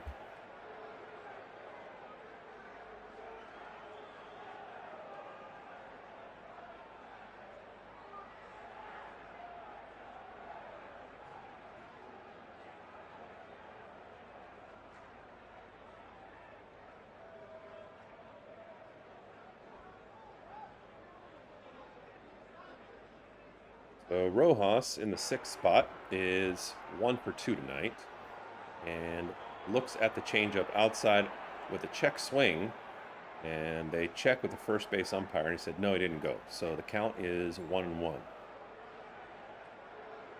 There is somebody up in the Phillies bullpen, and Sanchez now is at 93 pitches on the evening. Next pitch misses low and inside. Another changeup, 88 miles an hour. And now the count's 2-1. And we are getting closer to the part of the game where the Dodgers are typically the most productive. Get to the seventh inning, and that's where they seem to score the most runs, especially in tighter games. Rojas swings and misses. Counts 2-2.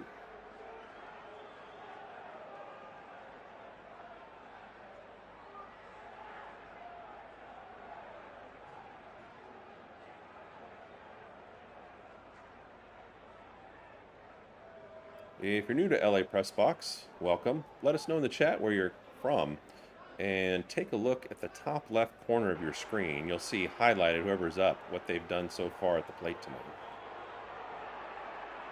And the next pitch is grounded to second base, and they're able to throw and get the lead runner. So Mookie's out, and they change runners. Now Rojas will be on first base with one away.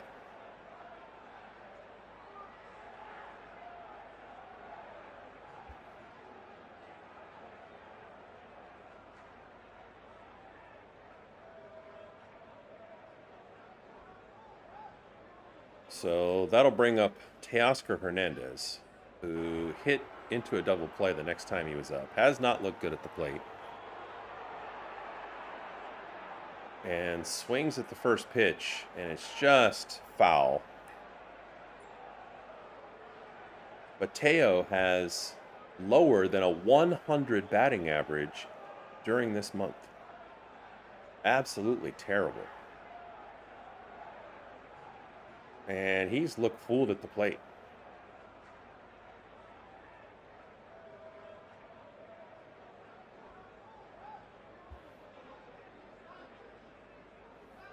So the 0-1 pitch from Sanchez, low and inside for ball one. So 1-1.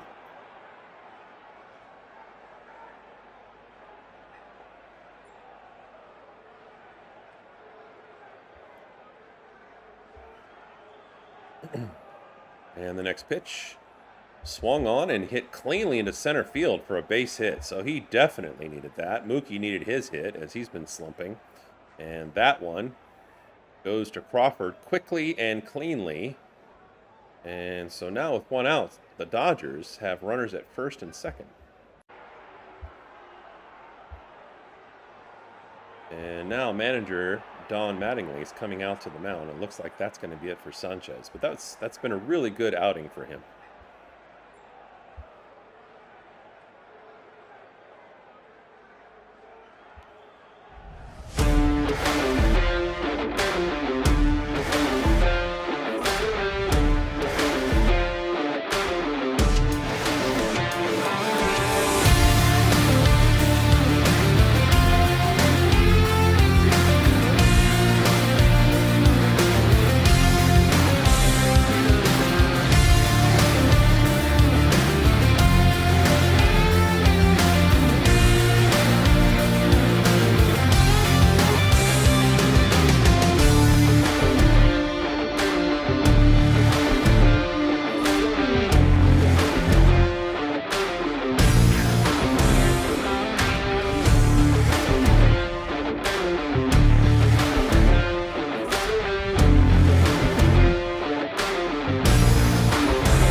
So, two changes made.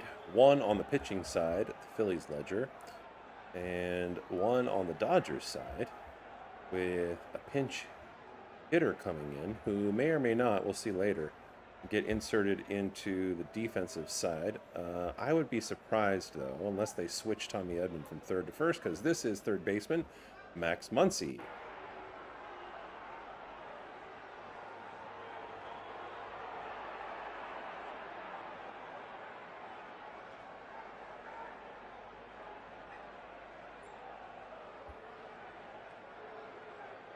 And Muncy is facing Kirkering. And hits one along the left field foul area.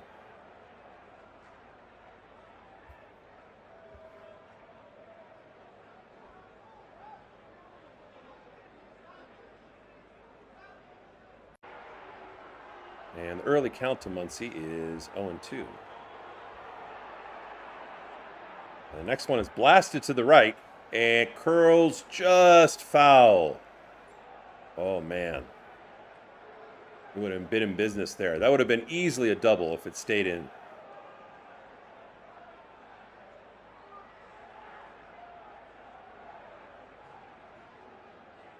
So a close call for Kirkering there.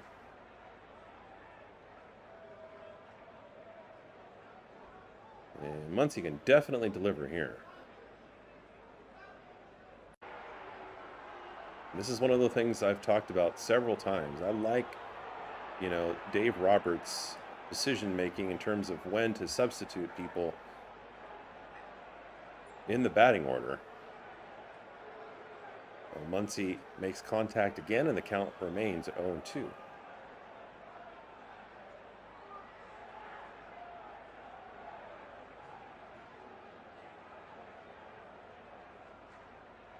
So the Dodgers have runners at first and second with only one out.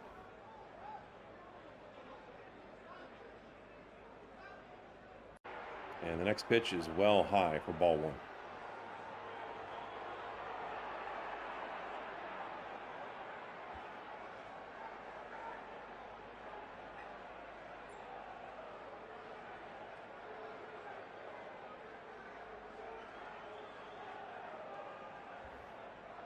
And another pitch missing. And now the count's even at 2-2.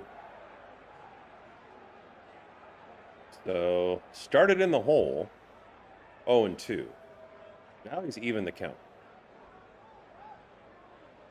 Next pitch swung on and laced to right. This time it's going to be inbounds. And the Dodgers are running the bases. And Rojas is going to come home and score easily. Max Muncy goes up standing for a double at second base.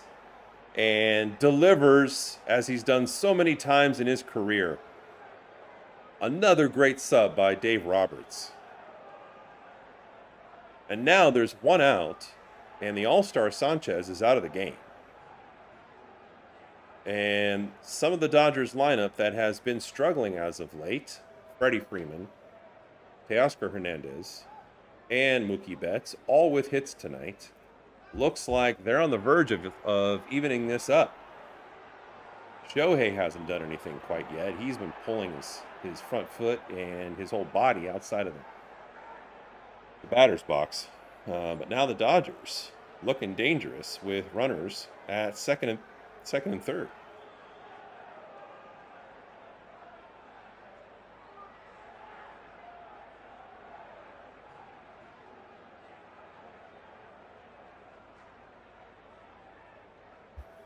So a brief conference at the mound as Dalton Rushing coming up. Has not played particularly well tonight. Did have an overturned call to his credit from behind the plate, but we really need him to bring in at least one of these guys and make it a one-run game with one out. Fortunately, first base is open, so you don't expect him to be able to hit into a double play. And we should see Shohei Ohtani coming up, who's on deck.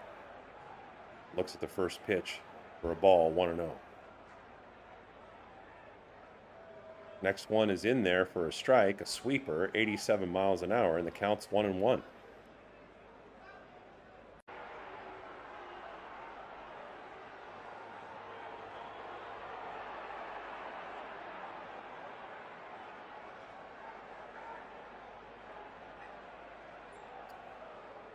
Pitches the ball. Now it counts 2-1.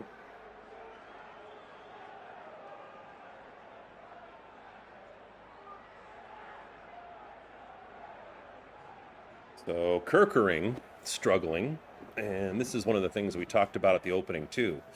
That one of the clearest differences between these two teams is their pitching. You know, they had Sanchez in there, and he looked really good. I mean, he made the Dodgers look silly early on.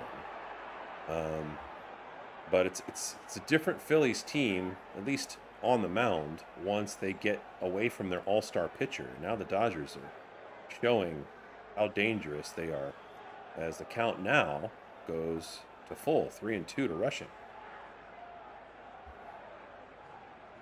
And the next one is fouled along the first base line, and the count remains 3-2. Score was 4-0. Now the Dodgers have climbed back into it, 4-2. And 2 runners in scoring position. You see the runner at second and the runner over there, third.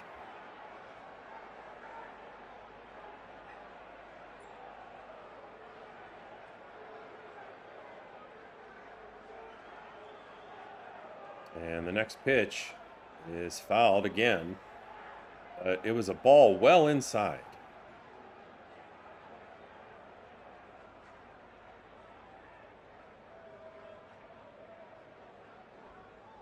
Going to bring up now Andy Pages, since the Phillies automatically walked Shohei Ohtani below the bases. You don't fault them for that.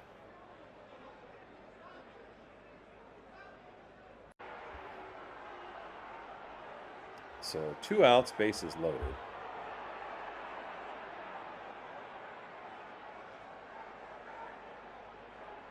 And Andy Pages, after his first All-Star appearance, coming up, trying to cash in. Quick delay. And now we are back in business.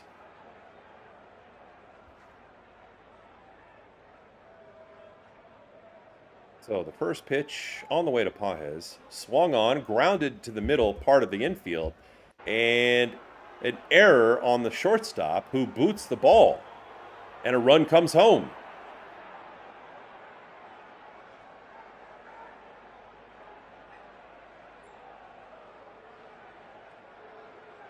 And so now the score is 4-3.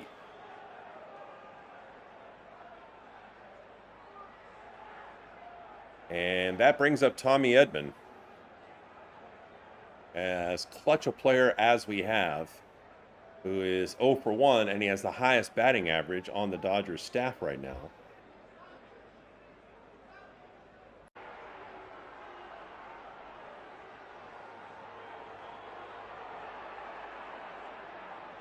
And swings at the first pitch. Strike 1.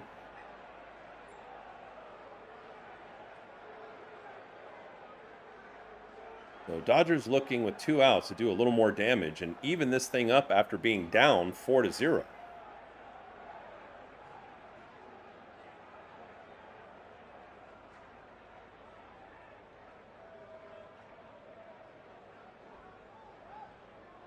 And the pitch to Edman, slide to left, but it looks like it's not going to be much trouble. Dodgers runners were going, and 3 away now.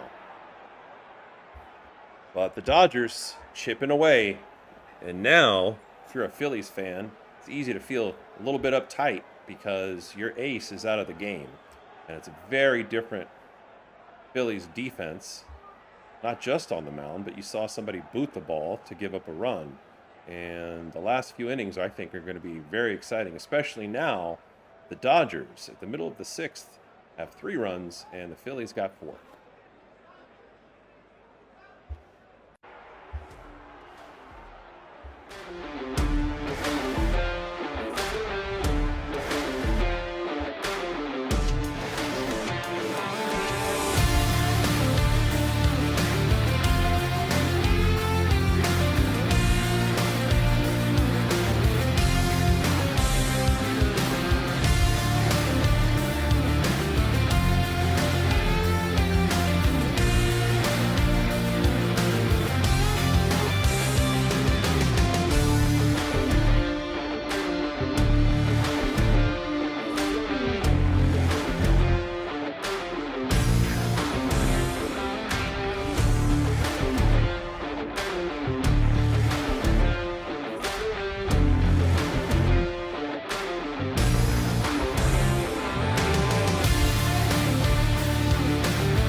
So Brandon Marsh coming up again with obviously anybody's game at this point.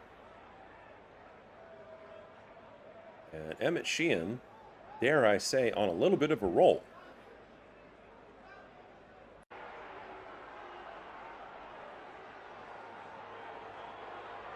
And even though Sheehan gave up that 4-run second inning, he's looked really good in all the others.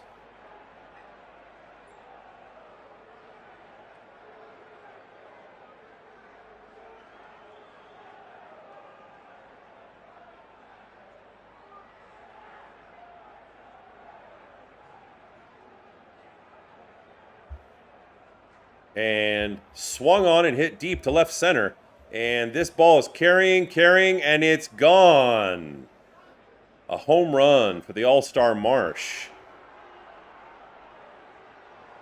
And Sheehan left that ball on the outside middle part of the plate where the fat part of the bat was able to make contact, and Marsh did not even have to get all of his body into it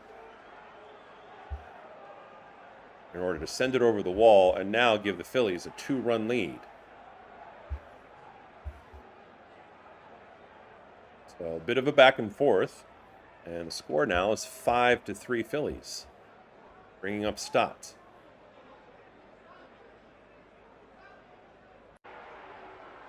That was a fastball that was only 93 miles an hour. And yes, overpowering somebody with speed helps, right? So like the Dodgers have Enriquez, who can throw almost all of his fastballs over the course of one game over 100 miles an hour. But if you have enough movement, you don't have to be at that point.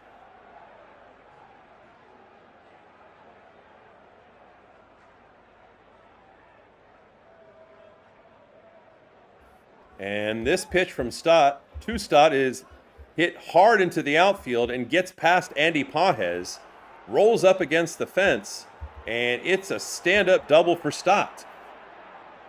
Pages had a great track on it, and it actually hit in his glove and bounced out. So not an easy play for Andy to make by any stretch.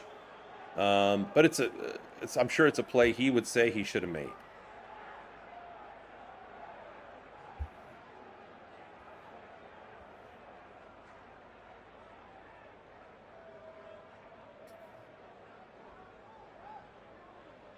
Yeah, I think they're going to call this an error. Not an easy play, but he was actually slowing down just a little bit as he was making a play on the ball, and it bounced right out of the middle of his glove. Picked it up, threw it home immediately, well, threw it to second, and pounded his hand into the turf as a result of that error. And so still nobody out. And the Phillies have a runner at second. Real Muto is up there with, so far, being 1 for 2 tonight.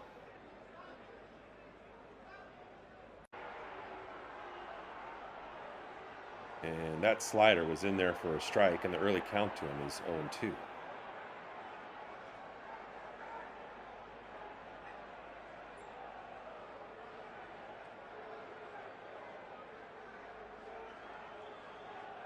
And now the Dodgers have 2 pitchers up in the bullpen getting loose as the next pitch misses outside for a ball.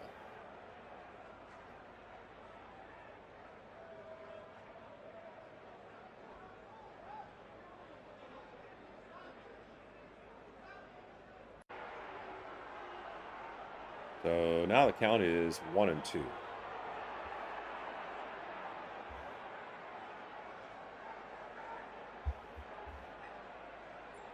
Runner at second, Sheehan glances at him. And the next pitch, swung on and missed for strike 3. So good job by Sheehan. Another punch out. And that looks like it's going to be it for Sheehan as we see the huddle/dance party about to commence on the mound. But really good recovery by Sheehan. You have to give him credit after that 4-run second inning that was pretty much all on him. Buckling up, buckling down, locking in. Use all the metaphors that you want. And doing a really good job to finish this game out and get the Dodgers into the meat of the bottom of the sixth.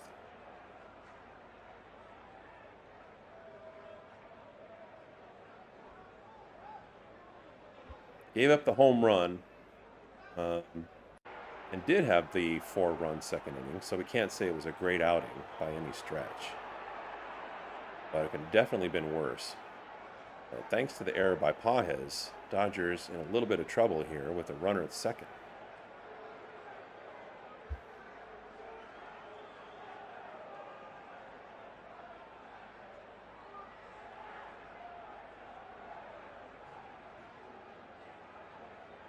And this party looks kind of chill. Looks like nobody wants to talk to Dalton Rushing.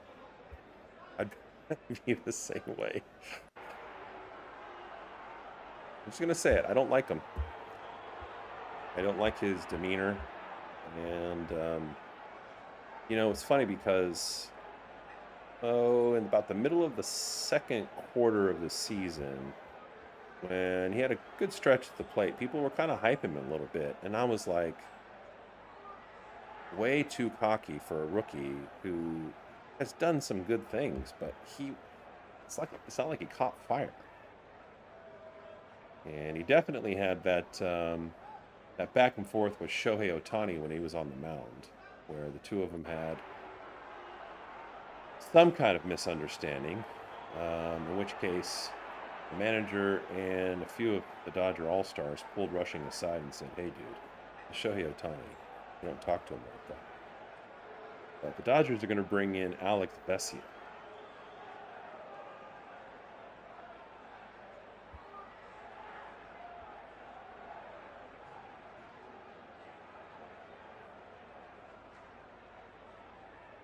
Vesia, conversely, is somebody I really like. I like how fiery he is. He's not a showboater, but he's fiery, right? So he's not trying to show up the other team, as it looks like the Phillies are also going to make a substitution with Hill coming in. But Vesia is getting close to appearing in 40 games this year. And what I mean by fiery is, he comes in and just is kind of animated and doesn't waste any time on the mound. You never have to worry about him violating the pitch clock, although most people you don't have to, of course. But he works at a more rapid pace, and then he seems to pick up energy the better he does. He strikes out somebody, and he does like a fun little march around the mound, does a little circle as the Dodgers throw it around. It's just fun to watch. So we'll see what he does here with a runner at second and 1 out. First pitch misses outside for ball 1. Oh, they called it a strike. Oh, they could have challenged that one. That was definitely outside, but the call remains, and it's 0-1.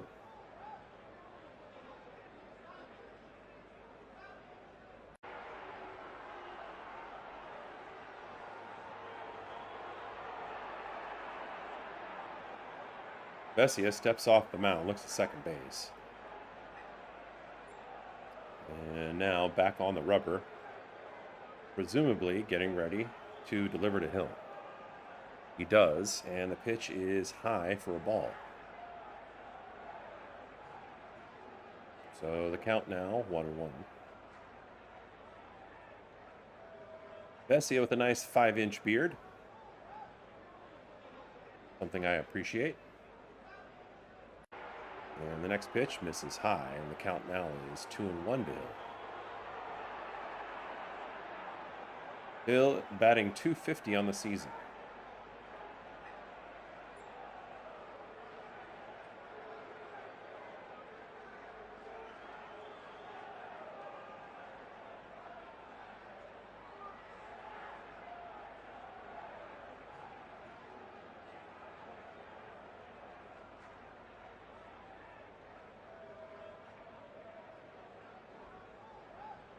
Something you can't see and you won't be able to see with the 3D no matter what I try to do to zoom in on it is how Hill bats with a toothpick in his mouth. It's kind of wild. I mean, it's sticking out like a good inch. He's got it kind of on the right corner of his mouth, sticking out.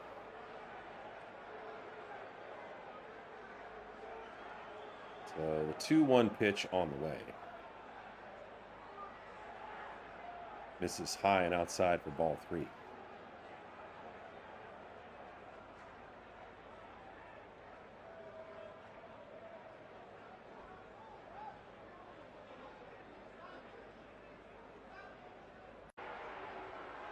So 1 away in the 3-1 pitch on the way.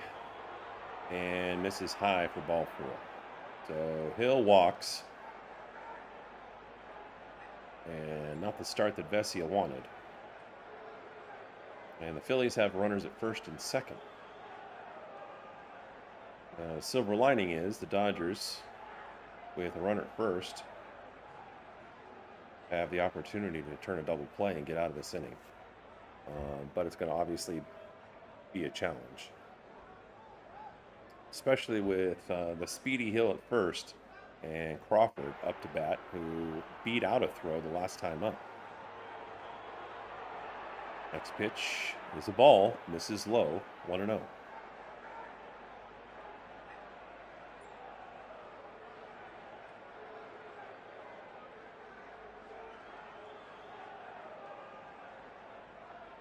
And the next pitch to Crawford is on the inside part of the plate, and it kind of jammed him up. The runners were running, and because they were, and this is a fly out, they are not in position to tag, so that was good timing and pretty good fortune for the Dodgers. And now there's 2 away.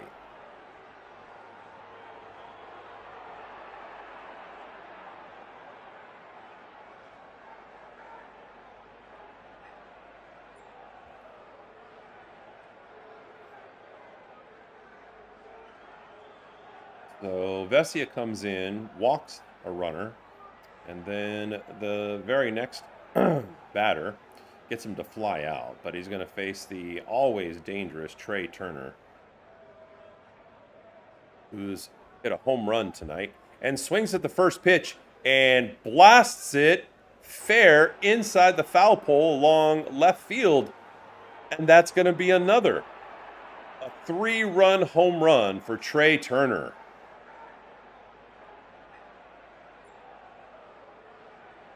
Wow. And Vesia put that ball right down the middle of the strike zone. And Trey Turner took advantage.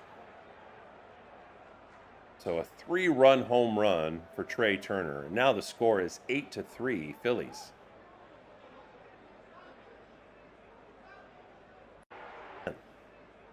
Actually have their biggest lead of the game now.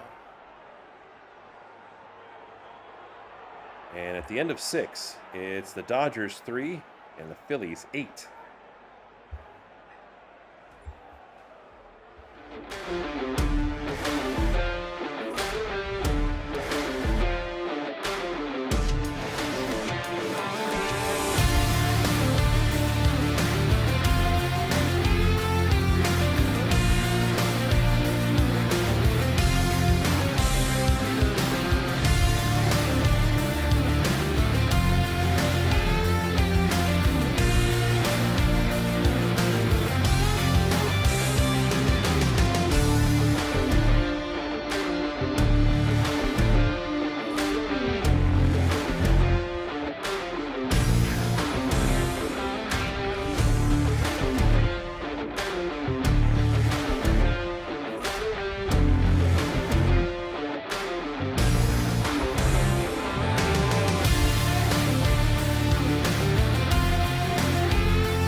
right, so we are back, and Freddie Freeman comes up and instantly makes contact and flies out for the first out of this inning.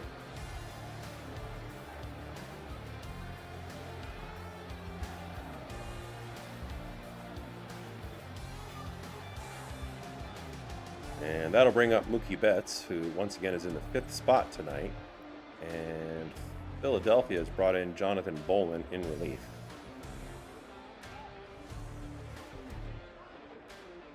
And Mookie looks at the first pitch inside for a ball.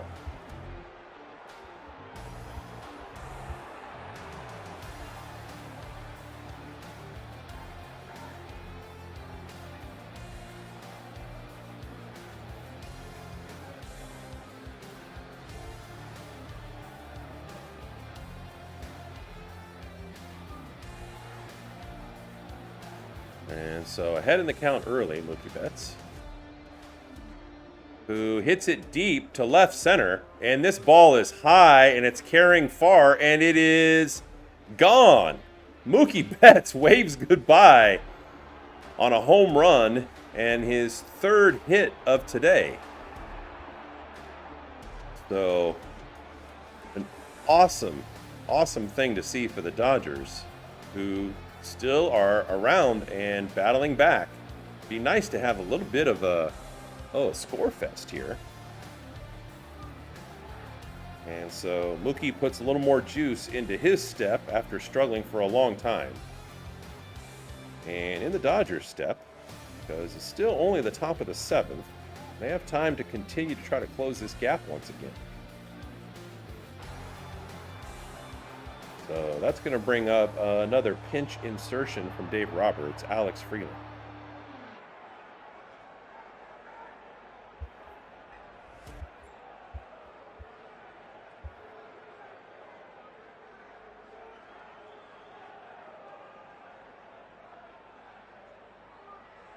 And the first pitch puts the bottom of the strike zone, and the count's 0-1 to Freeland.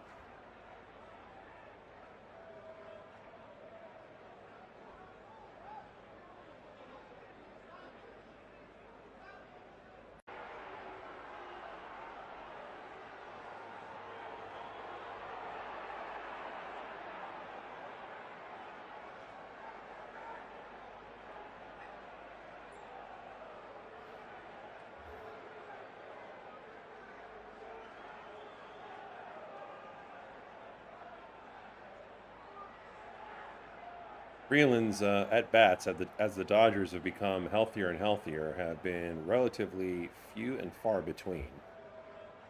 He has been very mediocre to poor at the plate, although he can run and does a solid job in the field. And this one he swings at, and a big looping chopper to second base. Play easily made for the next out of the inning. And there's 2 away.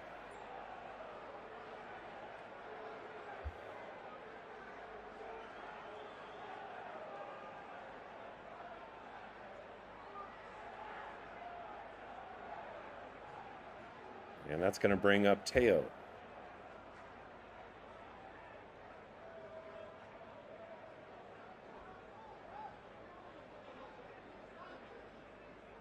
And Teo grounds to second base. They take their time and make the 3rd out of the inning. And so the struggles continue for Teoscar Hernandez, who's batting well below 100 in the last month. But the Dodgers get another run. And we go to the 7th inning stretch with the Dodgers 4 and the Phillies 8.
So now the Phillies are going to bring in, sorry, not the Phillies, the Dodgers are going to bring in Knack.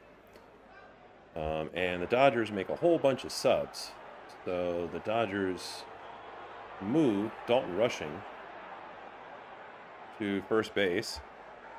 And with Knack coming in and Dalton going to first, that means that Freddie Freeman is done.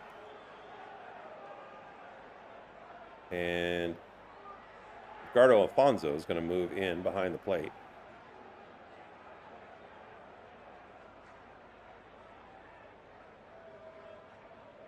And the pitch to Harper is hit deep to left field. And this one's gone. Another home run for the Phillies. So the Dodgers 4, and now the Phillies 9, as Harper waves goodbye to that ball.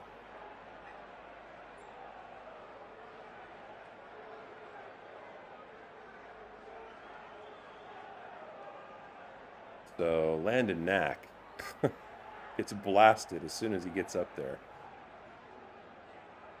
And that's Bryce Harper's 200th home run with the Phillies.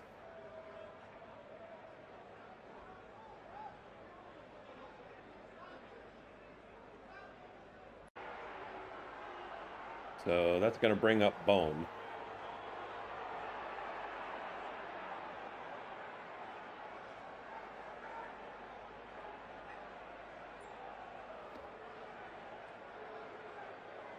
Bohm is not holding his bat upside down. Fouls that off for a strike.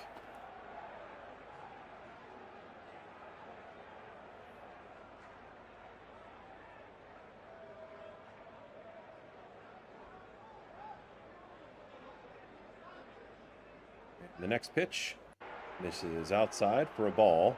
Counts 1-2.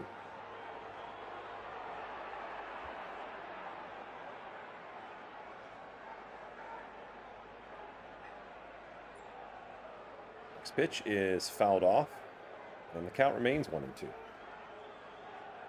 Bohm hitting in the cleanup spot is 0 for 3. .217 batting average with 12 home runs.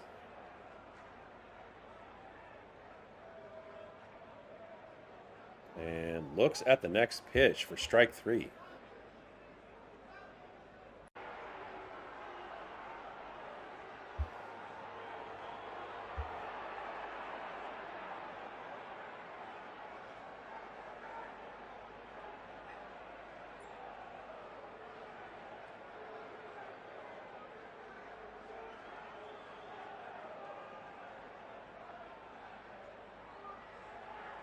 So Marsh comes up again and looks at the first pitch for a strike.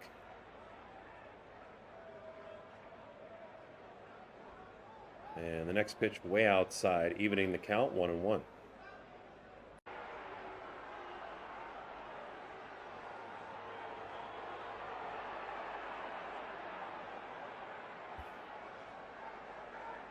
And the next pitch misses inside. Marsh takes a little hop backwards. Counts 2-1.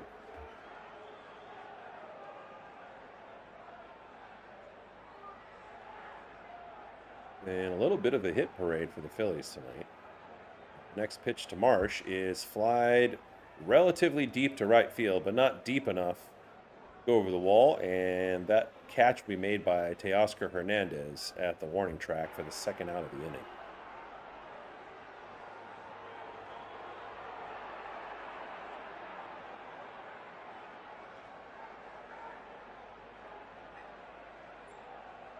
And that'll bring up Brandon Stott.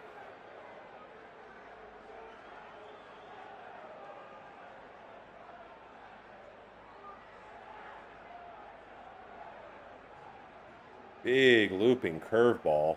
Wow, that dropped 2 feet easy. And gets Stott looking. The first strike of the at-bat. And the next pitch is swung on and hit to Teo again. Similar spot, but this time he had to run, work for it, and makes the catch for the third out of the inning. And so now at the end of the 7th, Bryce Harper takes back the home run that Mookie Betts hit the last at bat. give the Dodgers a little bit of hope and re-extends the lead to 5. And at the end of 7, it's the Dodgers 4 and the Phillies 9.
So the Dodgers looking at long odds of tying this up.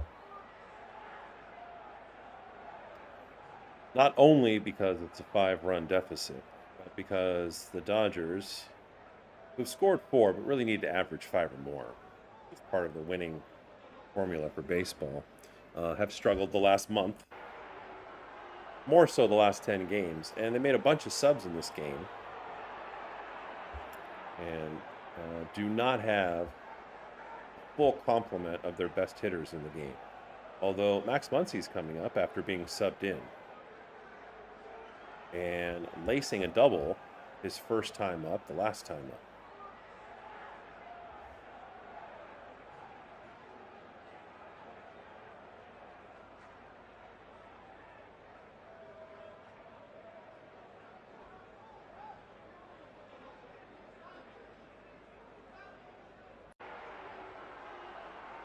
So Muncy getting comfortable and then getting in there after the Phillies sub in Alvarado on the mound. And the first pitch misses well inside for ball 1.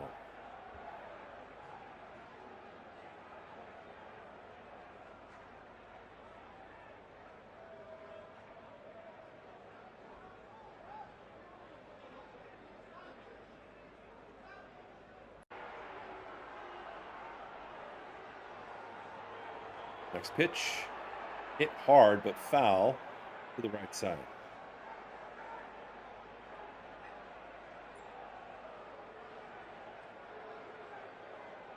So the count now is 1-1 to Muncy.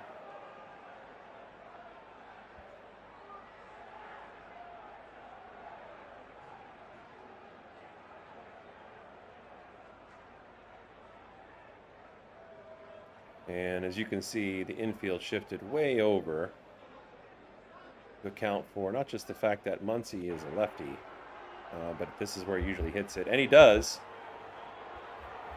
And it's a ground ball in the hole, but Stott's able to get there and field it to throw to first and make the out.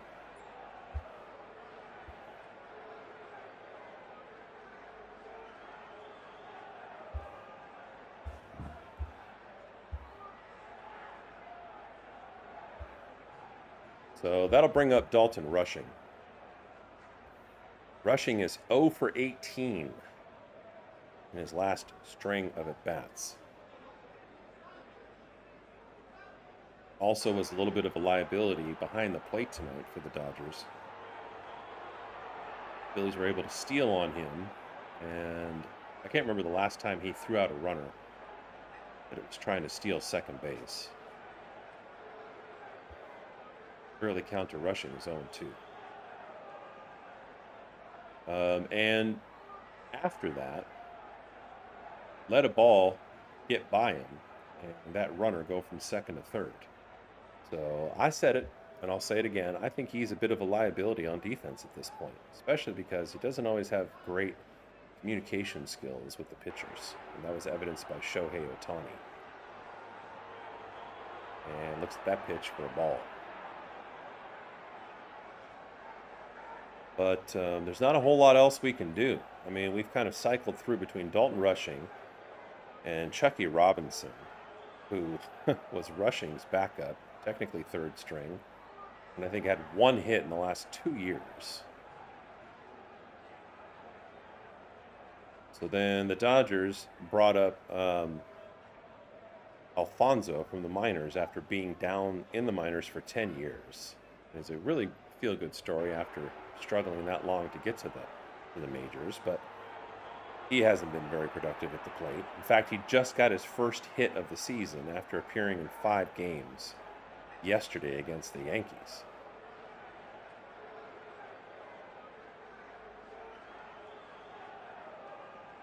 But Will Smith right now is not looking to return anytime soon.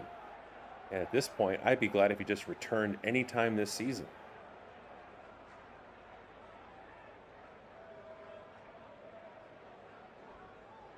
So 2 strikes to Rushing.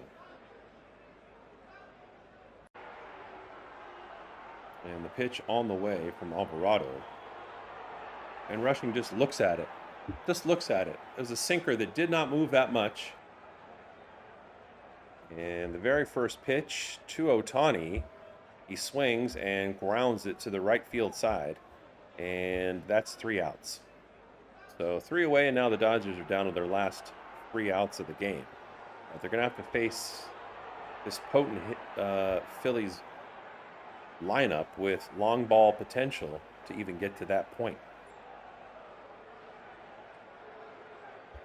But we go to the middle of the 8th, and the Dodgers have 4 and the Phillies 9.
So the Dodgers in first place in the National League West. Still leading second place Arizona Diamondbacks by double digits. And came into tonight with the best record in baseball by a half game, but at risk, I haven't checked the Milwaukee Brewers score. Let's take a look real quick.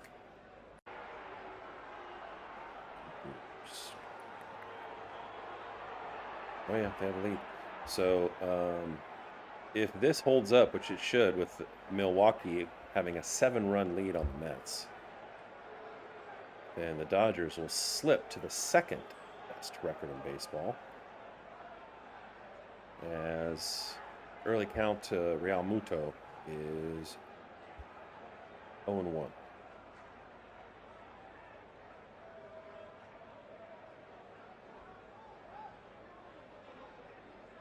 Next pitch on the way. And bounces. And now the count is 1-1.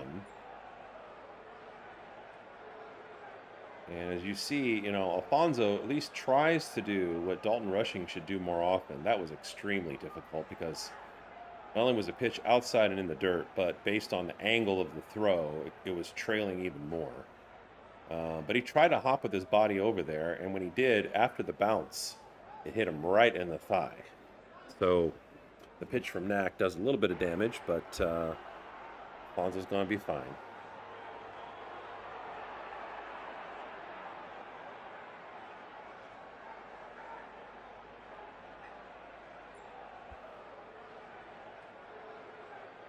And the next pitch is foul back.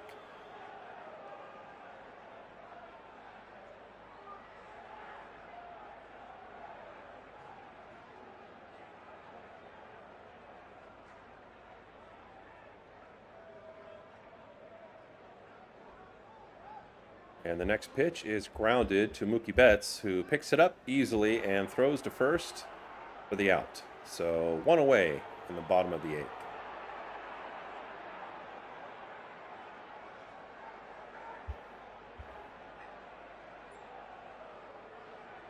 And Knack goes back to work.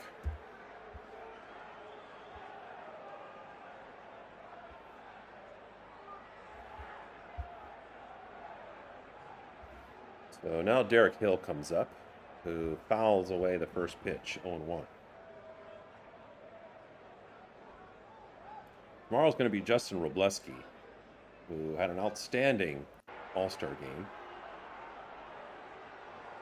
And I would expect the Dodgers to be favored compared to today.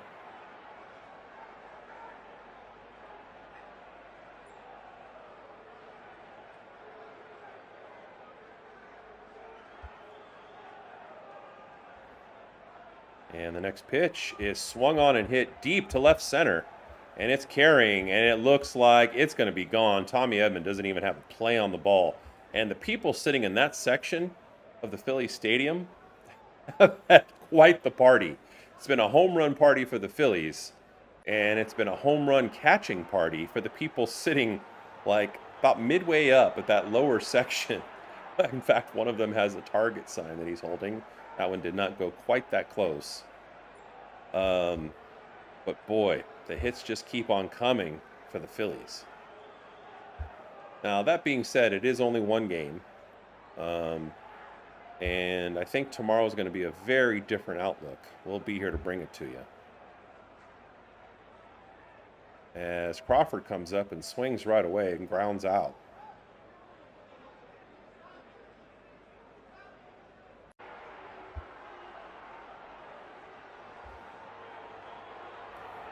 And I think it's going to be very different because Robleski will be on the mound, and Phillies will not have their ace, which definitely forced the Dodgers to get off to a slow start at bat. But that's going to bring up Trey Turner, who's been the headliner tonight, 3 for 3 with 2 home runs.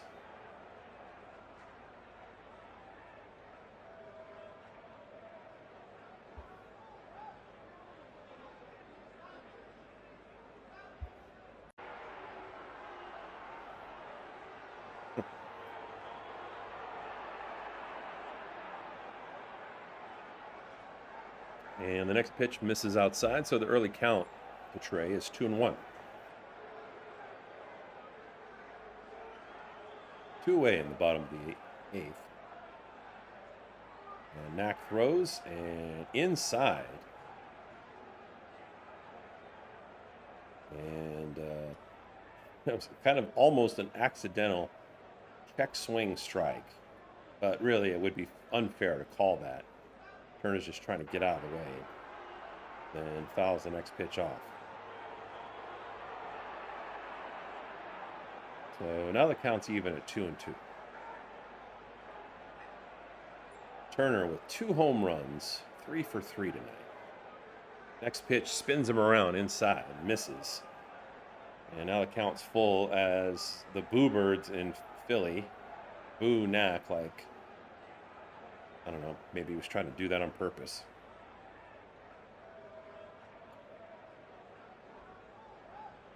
And the next pitch is swung on and missed for strike 3.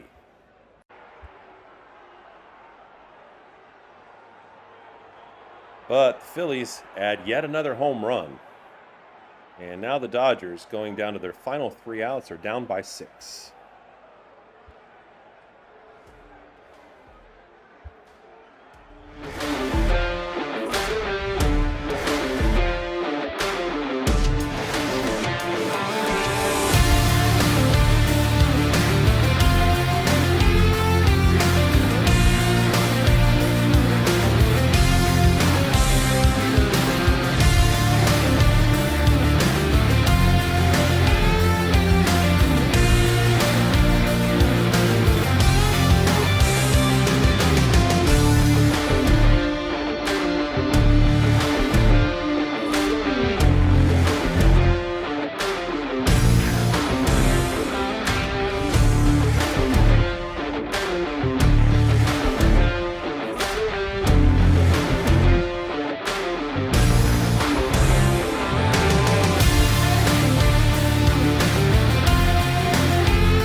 So we go to the top of the 9th, and the Dodgers are below the target range that we would expect or shoot for, which is 5 runs or more per game on average, are below that. And Phillies have more than doubled them up tonight.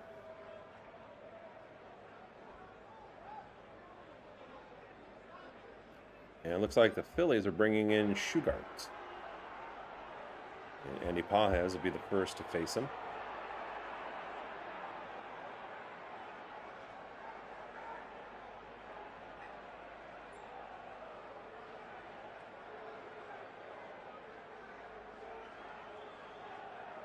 And the Dodgers are staring down potential back-to-back losses.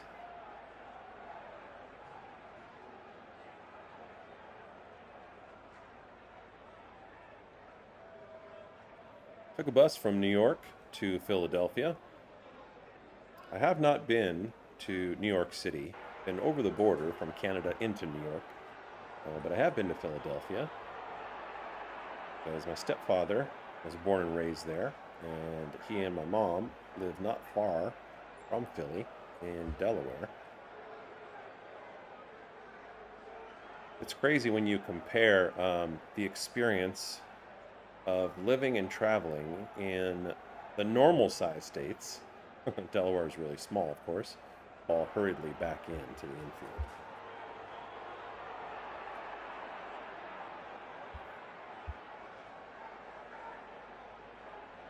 And Pages draws a walk to start the top of the 9th.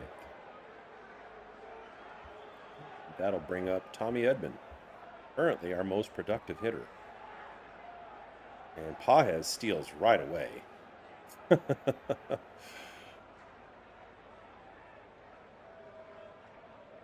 goes right to second base.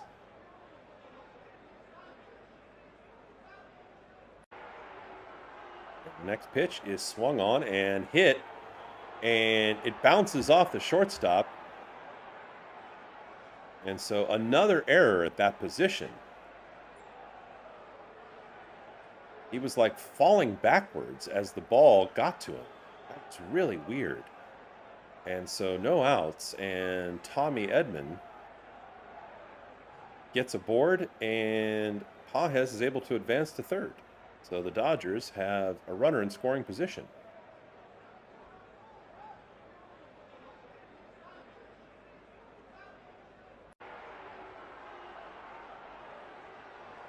He was falling back. We're looking at the replay now.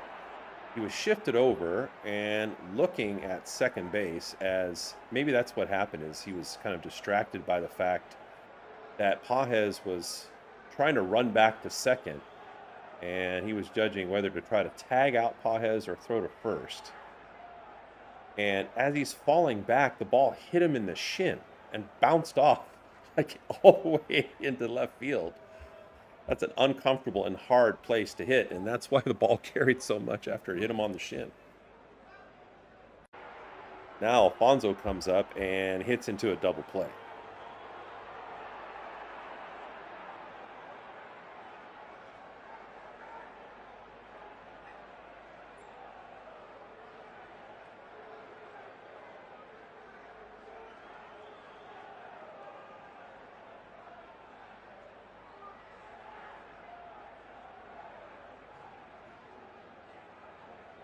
And so the Dodgers bring home their 5th run, and they are down. Oh, they were not able. Oh, they were not able to turn 2. My mistake. So the Dodgers get a run that scores, and there's 1 away. And that brings up Mookie Betts, who's having a very productive night. He's 3 for 4 with a home run.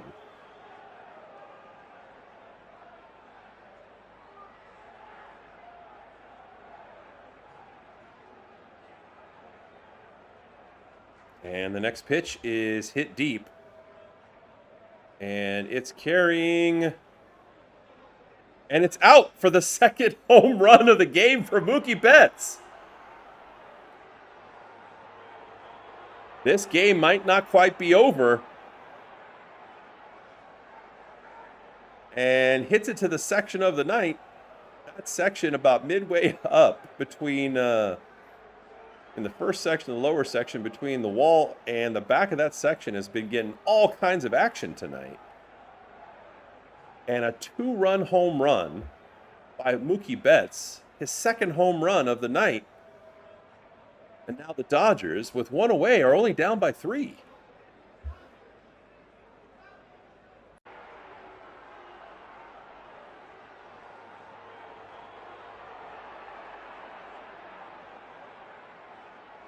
And now time for a conference.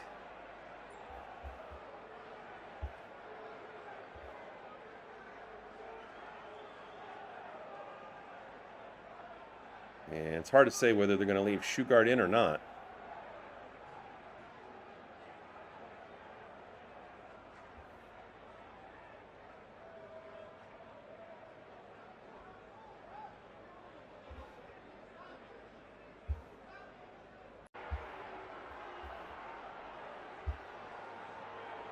So, as they say, it's not over till it's over. And the Dodgers, within 3 runs, although even with only 1 out, nobody on, Alex Freeland comes up, who is not dangerous.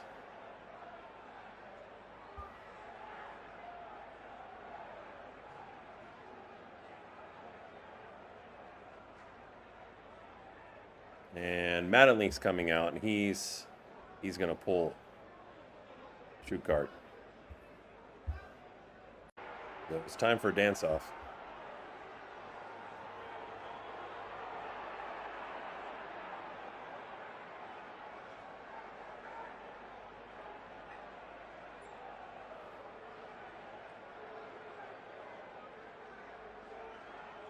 Been saying on the broadcast is pronounced Sugart.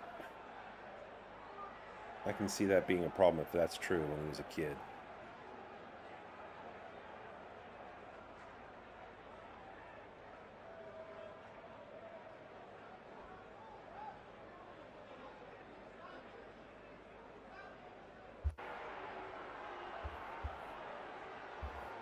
So, first pitch is a strike to Freeland. And technically, the tying run is in the hole, Max Muncy. So, some late excitement here. And this is why I would clearly favor the Dodgers tomorrow. Because one of the things that we said is that most of their bullpen is not real good. And the Dodgers are showing this by still staying alive in this game late.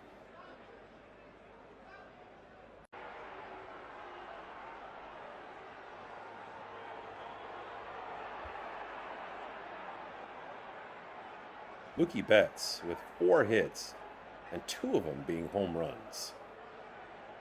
Freeland looks at the next pitch on the corner, upper corner, inside for 2 strikes.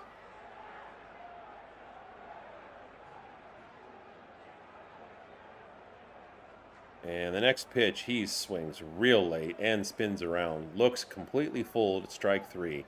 And now the Dodgers are down to their last out with Teo coming up.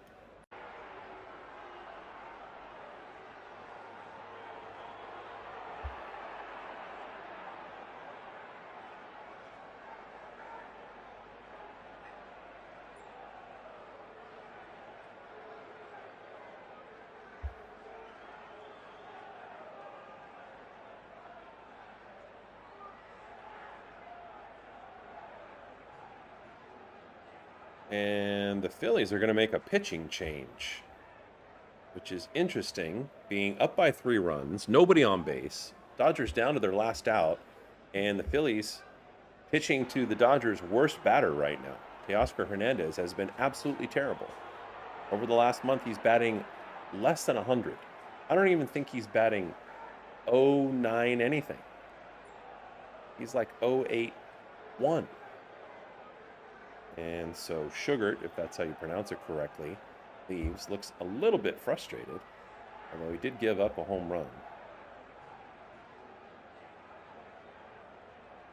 But you'd think they'd just let him finish out the game.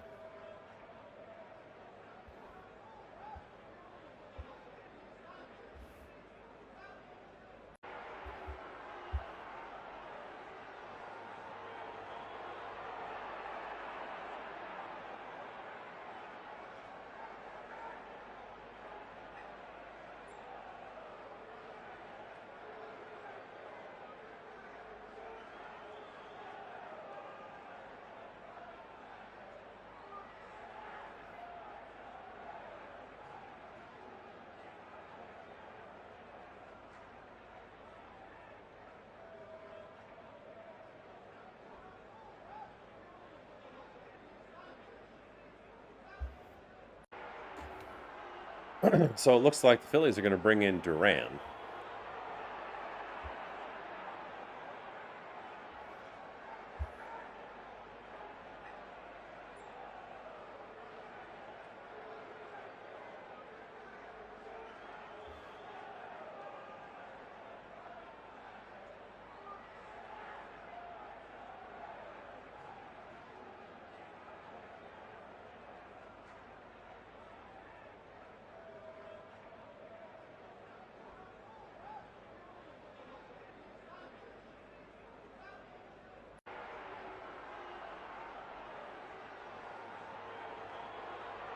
So Duran comes in, who's a very good closer. His ERA is 1.34.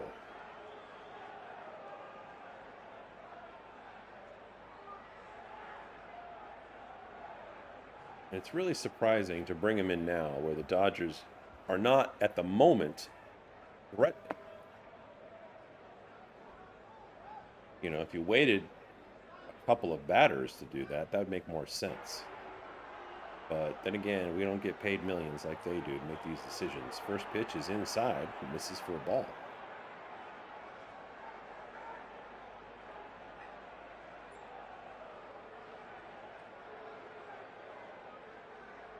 From a Dodgers perspective,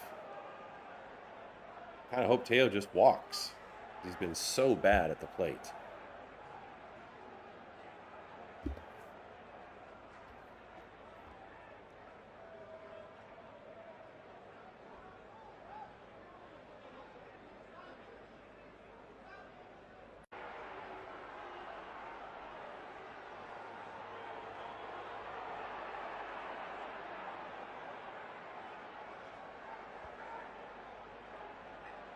And the pitch to Hernandez is grounded to Trey Turner, who picks it up and throws to first and gets some Bronx cheers, so to speak. They're happy and they're also a little sarcastic after the 2 errors that Turner made tonight, although he had 5 RBIs, including 2 home runs. So that's the end of the game, and the Dodgers lose the opener to the Phillies. And the Phillies were expected to win this game coming in, but a very different profile tomorrow as Justin Robleski, Robo as we call him, takes the mound for the Dodgers. And it's going to be a little earlier start time tomorrow. As always, you want to be locked in early because Shohei Ohtani struggled tonight and usually comes back the next day, and doesn't always happen, but often hits a leadoff home run. So no promises there, of course, but I would definitely look for an exciting game tomorrow and the Dodgers to bounce back. But join us tonight. Thank you very much for joining LA Press Box. We'll see you again soon. And once again, it is a final score of the Dodgers 7 and the Phillies 10.